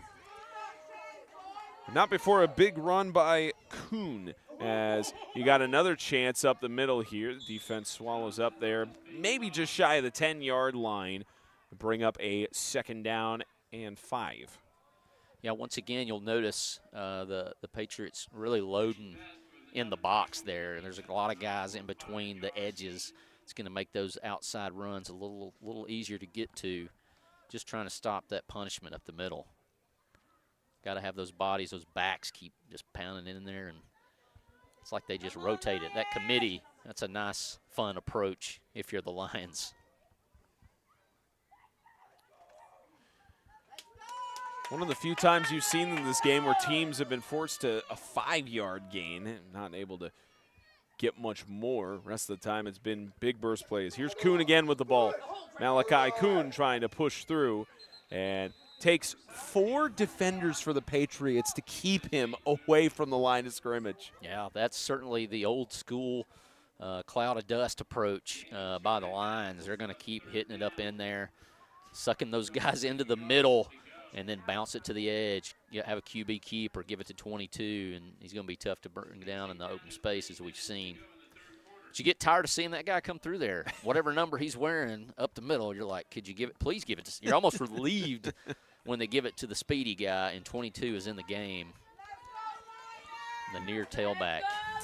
You mentioned this by committee running side, so not sure there's any relief even when it goes to Silas Johnson, and he'll only get a gain of a yard or two, and now you've got a 4th and short. That might have been on purpose. It looked like he might have went the opposite. I know he went the opposite direction of the backs. That might have been on purpose, but it didn't look like that was what was supposed to happen. But either way, like you're saying, 4th down, tough decision on where you want to go. I don't think it's if you're going or not. You're going.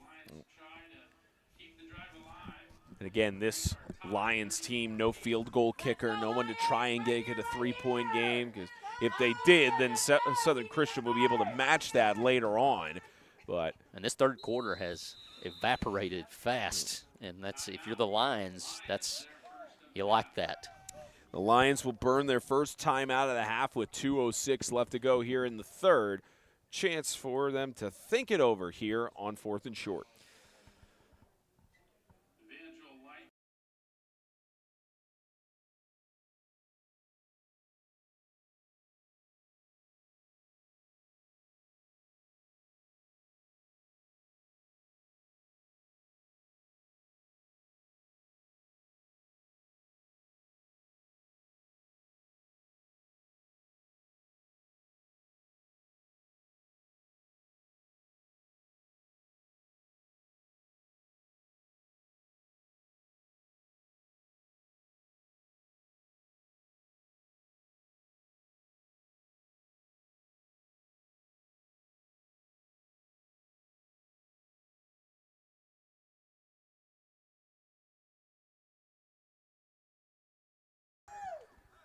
Fourth and short here. If you're the Lions offensive coordinator, what do you do here, Travis? I'm going to try to get it to the edge.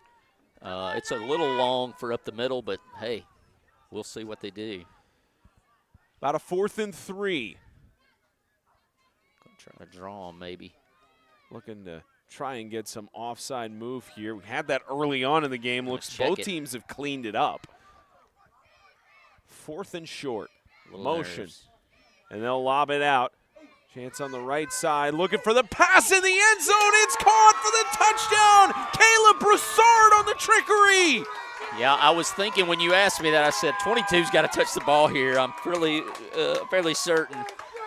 They check it at the line. It's going to be the old HB toss pass, Sega Genesis style for everybody that's been with us tonight, and he's open in the end zone. I love that play. That is so awesome. But halfback toss pass, old play from back in the day, wide open. You know, he came out. You could tell he was trying to look for somebody. Then he tucked it away, and then he still had time to reload and hit him in the end zone. Good play call.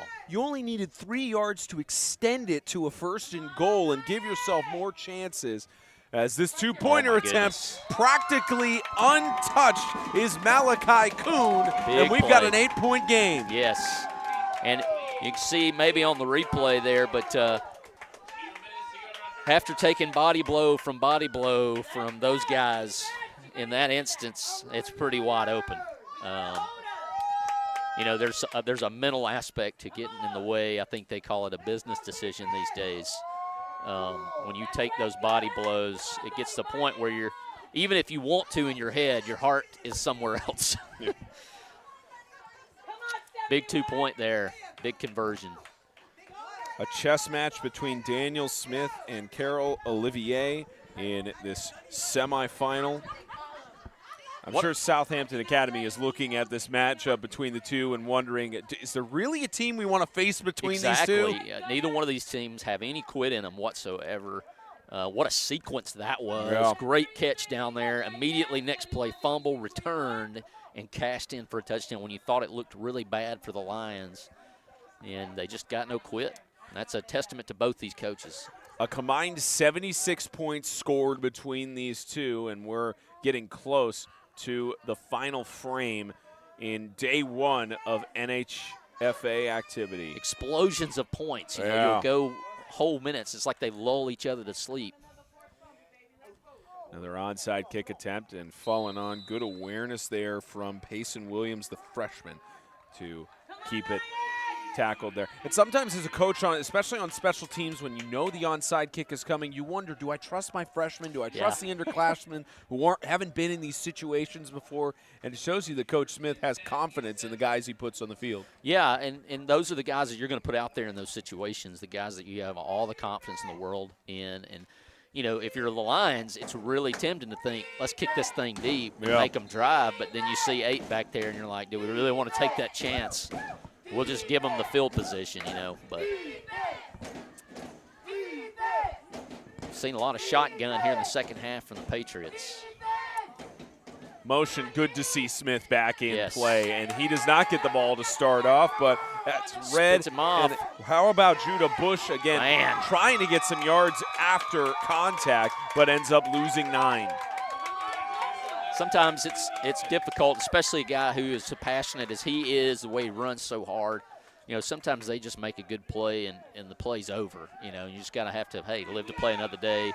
Probably should have done that there, but you can't fault him for having passion, trying to make a play in a big game. Let's go, come on, defense! That clock is ticking. Yep. One-score game, though. Doesn't matter quite as much at this point, but it'll get there. Back and forth bout between these two heavyweights in Division II. Slung right side, incomplete. Pass intended for McGowan. So it puts us at a 3rd down. You know, in that last setup, 80 is eligible tight end on this edge, and there's all kinds of green grass over here towards our side. Be interesting if they could slip him out here in the flat. They've thrown the ball right. I think every time they've thrown it. Mike could possibly be setting up something back to the left if necessary. No team ever wants to be in a 3rd and 19 situation, but from what we've seen throughout the contest, yardage is an optical illusion for both of these offenses. As Vaughn will air it out down the middle for Smith. Who else but Smith in stride? Smith again to the end zone between 2 defenders. He's got another touchdown. Yeah, that's the 8-man issue, is that you have to go man-to-man on, and there's an island, there's no safety, and we've even got somewhat double coverage over there with him, and he just outruns them all and just puts it on the money. And it's off to the races, and the all-important 2-point conversion here. This is where it gets difficult. You know, we've not seen a lot of success on the throwing the little out route to the right. And I don't know if they've just given up on the run altogether. I guess they ran it down here, but will they be in shotgun when they break the huddle here, or will they return a little bit to the run game, needing 2? The all-important 2-point conversion. As they send Nelson forward. And they give it off to Nelson again, but he's not going to get there. And a 2-point lead is going to be held by the Lions. That's a really great defensive play. All the motion's going away. They give it back to the guy underneath, and they do not fall for the eye candy. And they stuff him. Nice play by the defense. Big play. Nice job, defense. I like the offensive setup, the strategy there, but, man, they just stayed home. Nobody went with the motion. Tell you, a 2-point difference between these two teams. Something's got to give eventually. Maybe that's the something that gives. But between these two, no one has had a 2-score lead in this competition. Yeah, on the passing there, it's kind of if you drop an extra guy, you put him at safety, you give up a linebacker, and then they're going to hand it to the running back there who's a hard runner. And so you just kind of pick your poison there. We're going to let them throw it over the top. We're going to drop a safety. Sometimes that's case by case. Maybe in a 3rd and 19, you think about dropping somebody back there in coverage, but it may not matter, to be honest. 8 is a player. Bensford Christian awaits the loser of this matchup in the bowl competition Saturday. Winner against Southampton Academy, as the Lions will get up to about midfield on the kickoff return. As we've seen throughout the majority of the game, it's been onside kicks or kicks that have not even squib kicks, like high up opportunities, and trying to shut down the special teams thus far. Yeah, it's been really impressive to see some of these guys handle these onside kicks. I know we had one that was kind of a mistake, bounced off of him, hadn't gone 10 yards, but since then everybody's really settled in and handled the ball well, whether it's an onside or, like you said, a little pooch kick up in the air. A lot of times able to return it even. Lions going to get everybody in the box there. And trying to go up bounce it outside. Another great opportunity. Another great rush. Trying to tiptoe the sideline a little bit. Forced out of bounds. Kuhn again. And we got some whistles and some flags. A little extracurricular activity. The emotions running high in Panama City. Yep, that's the effect of the body blows up the middle. You got to put all your bodies in there in tight in case they run it up the middle. And so he gives a little fake to the inside. Everybody sucks in, and it's an easy way to bounce it out there. And you just can't make contact once he's out of bounds. That was, I don't know. But either way, you got to be disciplined. You can't contact him after he's out of bounds. We'll get the call from the crew of Nate Starr. It is a personal foul against East Central, and that will move it forward at the end of the play to tack it on. I believe they rule that half the distance to the goal. It'll be at the 12-yard line for a 1st and 10. 26-20, South Haven leading Evangel with 9 minutes left to go in the 4th quarter of their competition. So more than likely, we will finish here first. Division I will finish their competition sooner than ours, as a good carry up the right side by Brent Henry goes for about 3 yards. Yeah, nice little off tackle there with a little change of speed. Think about pitching, that off-speed pitch. You got your fastball with 22. Then you got those guys, big boys, that'll hit it up in there and also can run and break tackles. And it's a deadly combination. It's been a back-and-forth bout like the Blue Jays and the Dodgers in this past World Series. And now it's a 2-point game heading into the 4th quarter, 42-40. Acadiana leading over East Central.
Start of the fourth quarter here in Panama City Beach. About a 2nd and 6. Lions trying to push through here as they'll keep it again to Johnson. He will not get much of anything here as it brings up about a couple of yards gain for a 3rd and 3. Spencer Tomset. Got Brendan Daniel, our producer, running the production side and scoreboard side. James Shannon running the camera ops, and also camera direction, Preston McElhaney on our camera op next to us, and the world-famous host of the Ben and Travis podcast, Travis Creasy, joining us here in Pete Edwards Field at Panama City Beach in Florida. World infamous, more like it. Almost like that nice little sidestep the quarterback does, number 4. I like that, to get in the clear. Seen that a couple of times. He scored on it, and they're going to call a timeout.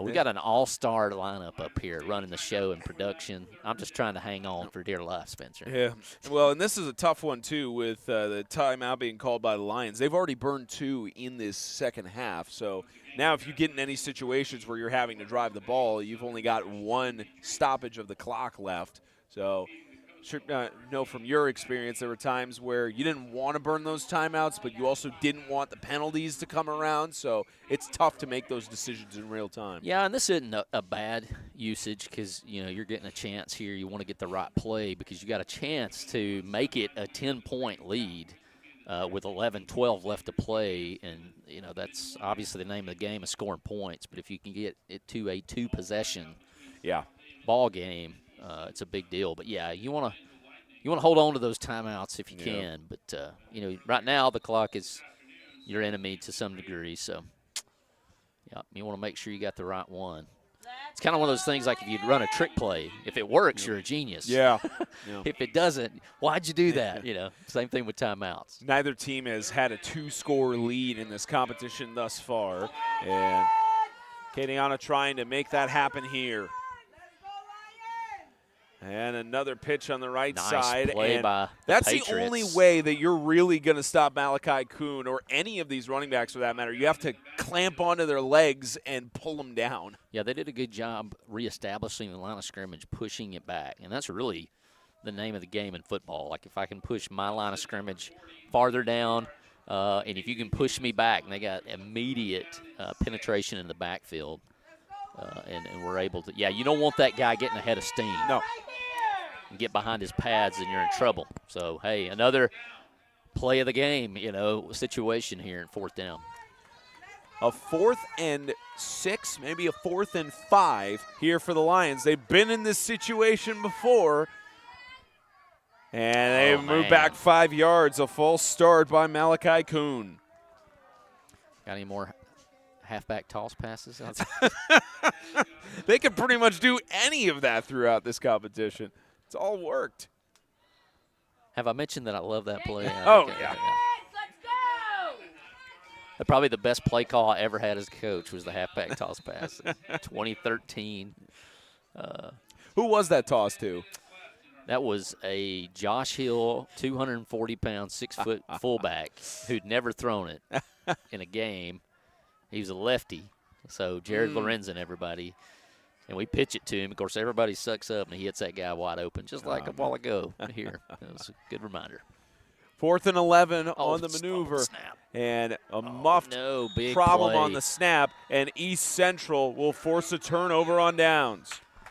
Huge play there for the Patriots, getting the stuff there on 4th down. Let's go, Lions! You mentioned a mishandle of the snap. Yeah, drop the snap. Man, just a terrible timing on something. It's never good timing, but, man, that's awful. But if I've seen anything tonight, neither one of these teams let a negative play stay in their minds. They just move on to the next one, and that's good coaching from both of these staffs. Just play the next play.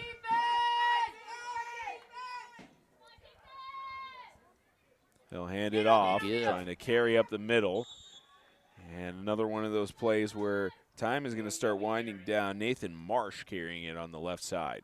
There's not just been too many plays where the defensive call was not what it should be and had people in the area. It's just the runner either makes a good move or is just strong and carries guys with him. So it's 8 guys to the football if you're on defense, because it's going to take that many to make the tackle, especially this late in the fourth quarter. And that's the luxury that the Patriots have right now. They have all 3 of their timeouts, so they have a perfect opportunity here to try and chew up a lot of this clock on running plays, try to push through, but that's not necessarily what they wanted with a tackle for loss happening. 3 different defenders for the Lions bringing them down. Yeah, we've had a few play-action passes that were from under center for the Patriots, but a lot of their plays, if they're passing, they're going to just show you that, and they line up in shotgun because they want that distance to keep the pressure off. So it'll be interesting to see if it stays 3rd, 4th, and long, what we'll see. We see the shotgun here. They'll probably prove me wrong here and run it. And they are going to throw it. And the catch is made, but nowhere. Actually, they're going to rule it incomplete. Nowhere near a first down, even if Judah Bush had caught it. And it brings up 4th down. And the punt team is going to come out for East Central. Looked like there might have been some contact at the line of scrimmage with the pass. They're going for it. Oh, that's the replay. Yeah, it was tipped. Good eye. Yeah. Good hands up there for the defense. Those little out passes have been a little low. It almost, by the tip, almost made it where it was easier to catch. Smith will plan to punt it away here. And a little pressure. 22 back. Looks like he's gone. Oh. He's not going to touch it, but it will take an East Central bounce all the way to about the 43-yard line. Talk about nerve-wracking, right? Like the guy goes over. I always was like, hey, tell everybody to get away from it and get away from it. Yep. Everybody, just go to the sideline. And that ball kicks up or hits your ankle, and especially if you turn your back to it, that can be bad news. But all safe there as the Lions take over some defense. Yeah. 2 defensive stops here as we everybody gets inches closer to the end of this one. This defense in total on the year thus far, at least through October 25th, 343 tackles total of 13 sacks as well. I think the Lions will try to get on the edge here a little more than they did in that last drive. As Smith will force the ball to come out. Smith trying to go for it, and it's recovered by the Patriots. Great awareness there by the big man in Titus Wallach to recover it. The 8th grader has got a fumble recovery. Big play on the national stage, and your 8th grader comes through with a recovered fumble. Huge deal. I mean, white jerseys all over it. Probably a good thing for the Lions that there wasn't an older guy there, because he might have tried to scoop and score. Got a line that's hurt, thankfully up, walking off under his own power. And that is Malachi Kuhn, who is hobbling. You mentioned it, of how that's some of the difficulties you have of these double-sided players who are both sides of the ball, and you just hope that Kuhn, especially with how great he has been on this running back by committee scenario, that he'll be able to come back in. Yep, big play there. We keep having these huge plays, body blows, big passes. We'll see here if they can get the ball to 8 in the air. We're in the shotgun, which they've been passing out of mainly. It's going to be the same way here. Yep. And an interception across the middle. It's picked off by the Lions. Caleb Broussard has got a turnover. This is the 2nd time we've seen defenses compartmentalize and move on to make big plays in this semi. Man, these guys just keep coming. You can't let down your guard. He just stands in there, stands up, picks that ball up out of the air. Man, and once again, a big play followed by a big play. No let up, no let down. These teams are here to play and win as hard as they can, go after it. At least through October 25th, that's Broussard's first interception of the season, and in a big moment with his team leading by 2. Yep, just in the right place at the right time, trying to run that little shallow route across the middle that is usually always open at every level. Linebacker just stays put and makes a great play. Going to give it to 22 up the middle, banging around in there. Another handoff. Brent Henry trying to run down more time here as this gets passed back and forth. You had a big fumble recovery forced on the backside by East Central, had a chance to drive it down with short field distance and picked off on the other side. Again, we've been talking a lot about how even if the high-scoring game, sometimes you look at that on the box score and you think, well, there was no defense in it. But the defense has stood up when they've needed to. And especially here in the fourth quarter when it's really getting down to, as my grandfather used to say, the nitty-gritty. Yep. You know, really standing up, not giving up ground easy. Lions team going to go up to the middle right and gets a good gain there of about 4 yards on a 3rd down and 6 coming up. About 7 minutes left to go in the contest, and you think about it, East Central has all 3 of their timeouts. Not any panic mode at this point, but this is where you try to lean into your defense to get these stops to maximize your time. Even though we've seen quick scores happen on both sides, it's seeming like in this fourth quarter the tempo has started to slow down on both offensive fronts. Yes, you've got a lot of throwing from the Patriots. You've got a lot of inside runs from the Lions. And you feel like the Lions are kind of setting them up to run that little wing, get the motion going one way and bring the wing back the other way that they've scored on tonight. No wing out there as of yet in this play. Maybe just leaning on them. 3rd down and 6. They'll keep it with Johnson, and he's 44 brought down from play. behind. Another one of those great tackles on the defensive side. Cody Albus, the junior, getting the tackle for loss. 44, where does he come from? It looks like he's going to come right up the middle, drives the guard back into the quarterback and reestablishes the line of scrimmage. You're kind of in no man's land here in that 45 to 45 distance. I don't know what kind of punter they've got. But here we are again, Spencer, in a 4th down, game-changing decision and play here as we see a wideout come out wide. Haven't seen this very often. Looks like they're going to trust Lane Herbert on the outside in case they pass it here. But they're going to send Henry in motion on the lob. He's going to maybe look for the pass. He'll keep it himself, but he's not going to get there, and it's another turnover on downs for East Central. Yeah, once you turned him, once he realized he had to get upfield, get north and south, there's a lot of white jerseys in there, and that play was probably done, but he did try to get what he could, got back a little closer to midfield. They'll still be in Lion territory to start this drive, and you're right. As you said earlier, the defenses have stood up here in the fourth quarter. Again, some football analysts might look at that and say, why didn't they step up in the first quarter? But, again, the challenge is just such explosive offensive moves and explosive special teams plays on both sides to make this 82 combined points total. And you've seen their bread and butter most of the game, so then it's like who's going to bring out the trick? Like who's going to do something different? Well, there's Bush, who's Man, got a burst. Judah Bush is so hard to stop. He gets past the final tackle, and another touchdown. Judah Bush breaks through almost 50 yards. Gets out on the edge and just starts looking for people to punish for wearing a football jersey. There's 1, 2. He shoves down and unable to get him out of bounds. Wow, what a run. He is an emotional leader out there, and that gets everybody fired up on his sideline.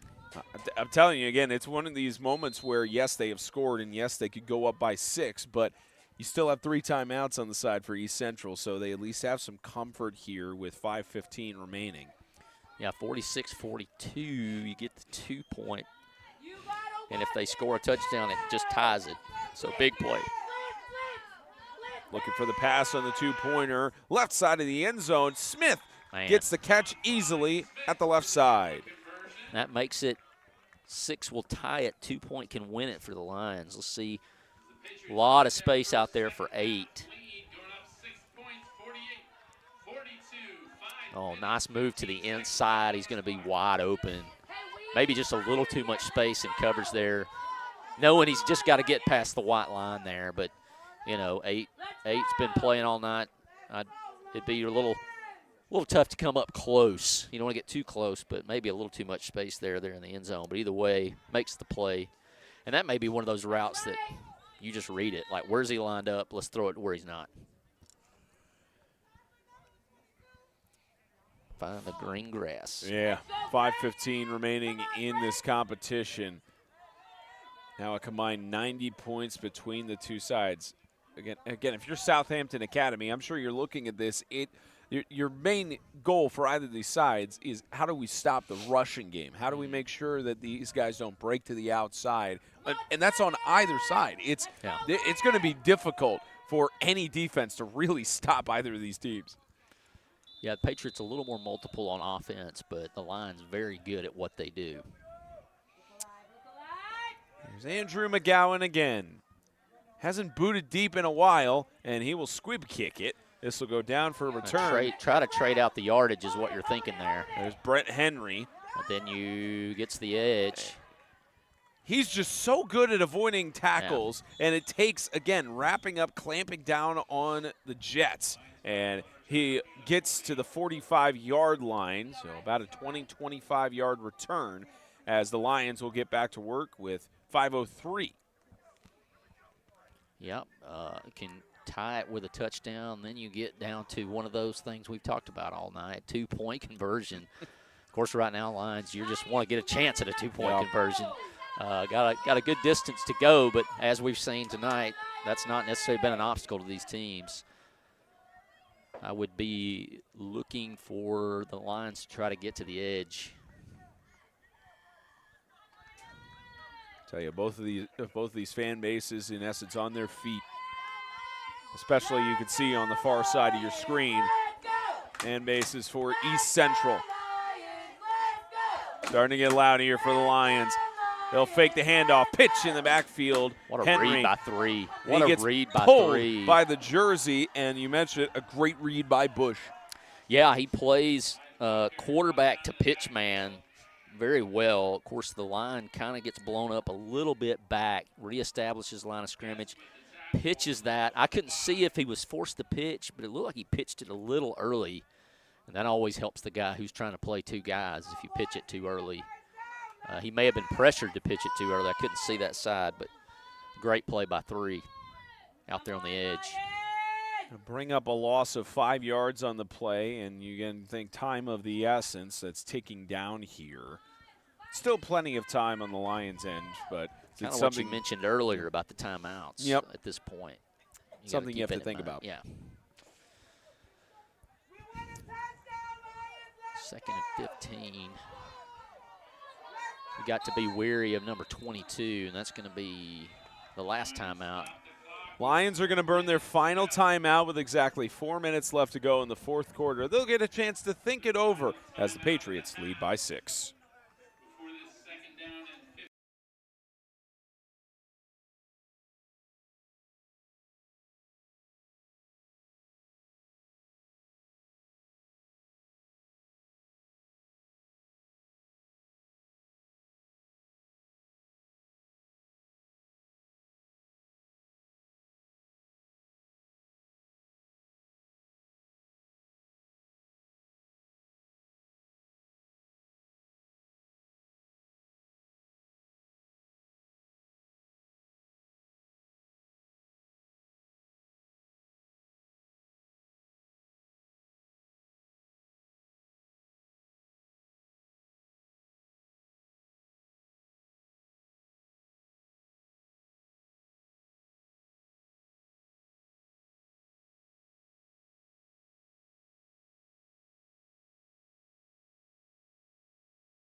Second and 15, 4 minutes left. Lions are out of timeouts. They'll pitch it in the backfield. Chance on a big run, and Henry will get stopped. I think East Central's defense has cracked the code.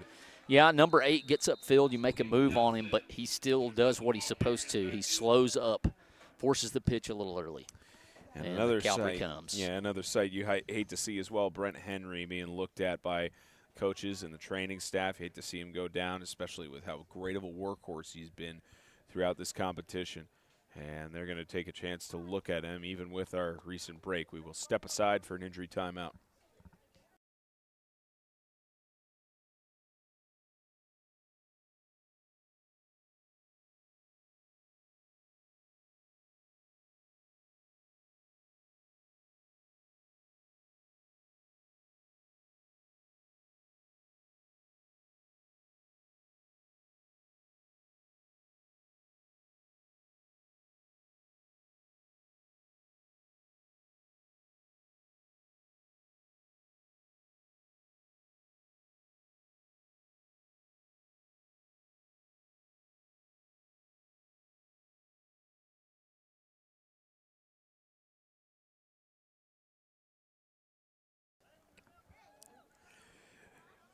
Well, Brent Henry is being tended to by the coaching staff. They're going to look at him, make sure everything's okay. Did not put any weight on his right leg. And look at it, make sure that everything is okay with him. So here we go. It is a 3rd down. And we got a whistle here. A false start. Well, perfect time for us to tell you that we got the live show of Extreme Talk tomorrow from the Promised Land Chapel on the campus of Laguna Beach Christian Resort. James Shannon is going to interview all the coaches appearing in the respective national championships, D3, D2, D1, and a player from each of the teams. Time to be determined. Check the 8-Man Extreme social media for more updates. 3rd down and long. Looking for the pass attempt here. Does get it off. In coverage, incomplete. Pass intended there for Broussard. And now you've got a big decision to make here if you're on the Lions coaching staff. Yeah, and it's right in that area of the 3-minute, 33-second of, do we try to go for it? I think the distance is the booger, right? Like, that's a long way to pick up. You've not done a whole lot of that tonight, throwing the ball. You may try to punt here and see if you can get a stop. And they've been throwing it a lot, too, so. The problem, too, with being out of timeouts, it's such a tough decision of do we have enough of a defensive side to stop things here? Because maybe if you could get a couple stops on rushes that they've had, you'd get around maybe like a minute and a half left with a punt, maybe less. That's why I'm up here with you. I'll let somebody else make that decision. They're going to go for it here unless we got a quick kick situation.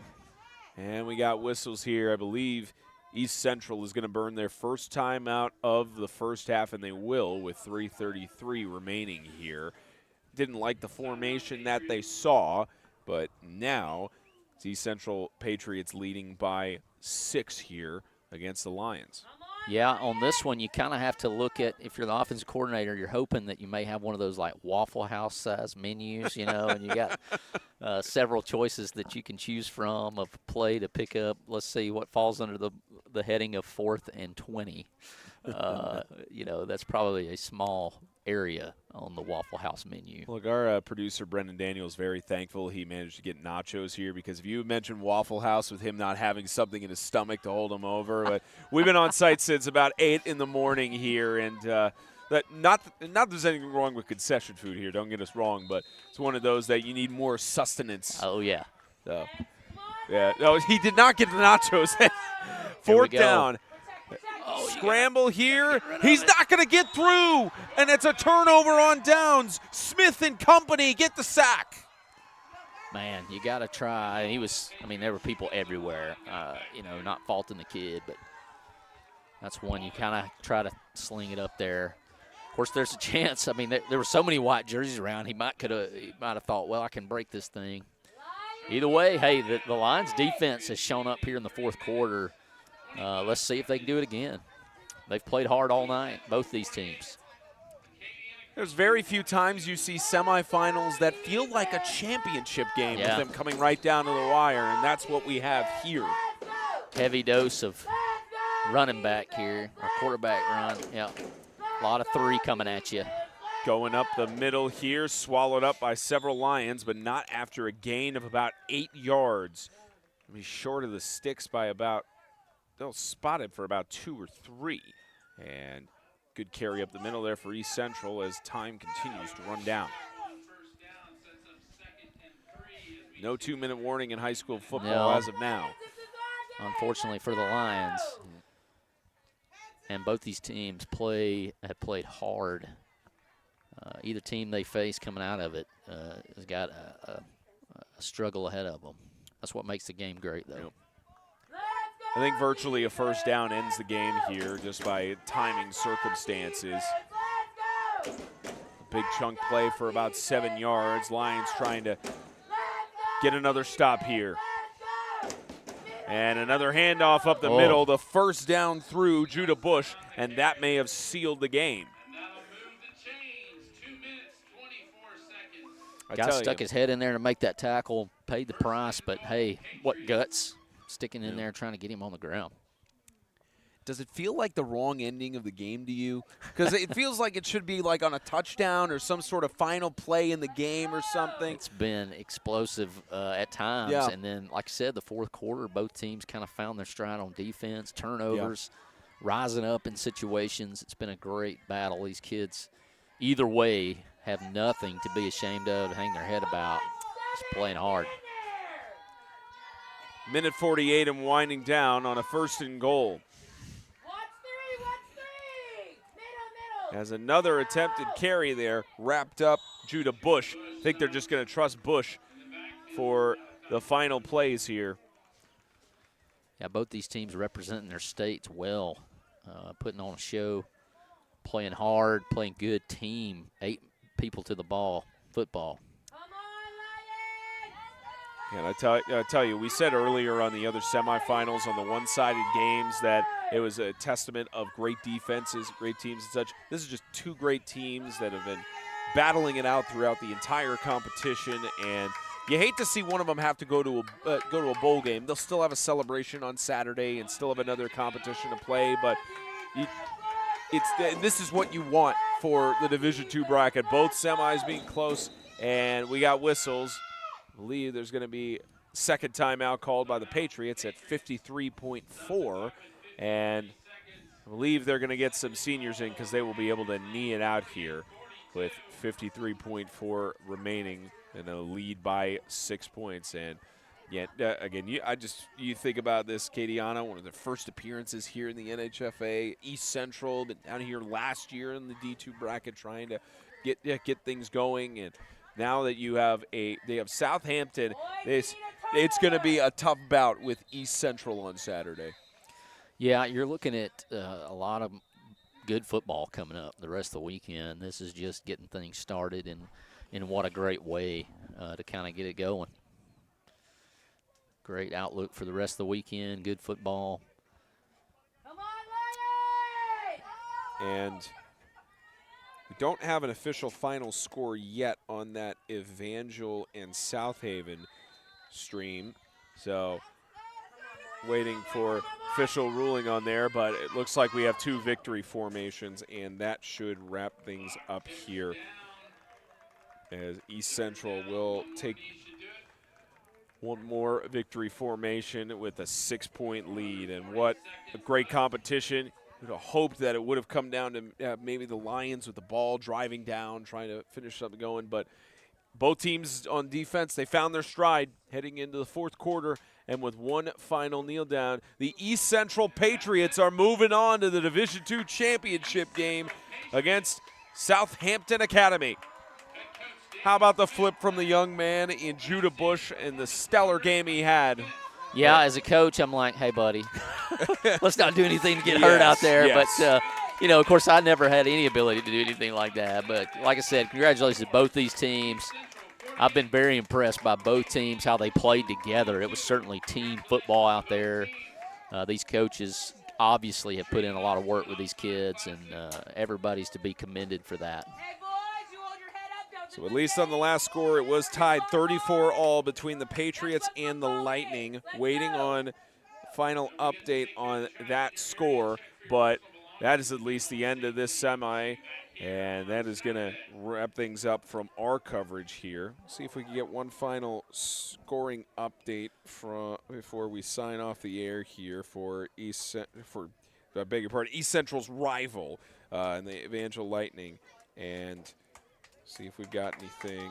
Believe they got to a timeout with 34-all. So that's going to do it here from Publix Sports Park at Pete Edwards Field. For Travis Creasy, our producer Brendan Daniel, director James Shannon, all the hardworking men and women that make this run so smoothly, I'm Spencer Thompson saying so long from Pete Edwards Field. The Patriots of East Central moving on to the Division II National Championship, and the Acadiana Lions heading to a bowl competition on Saturday.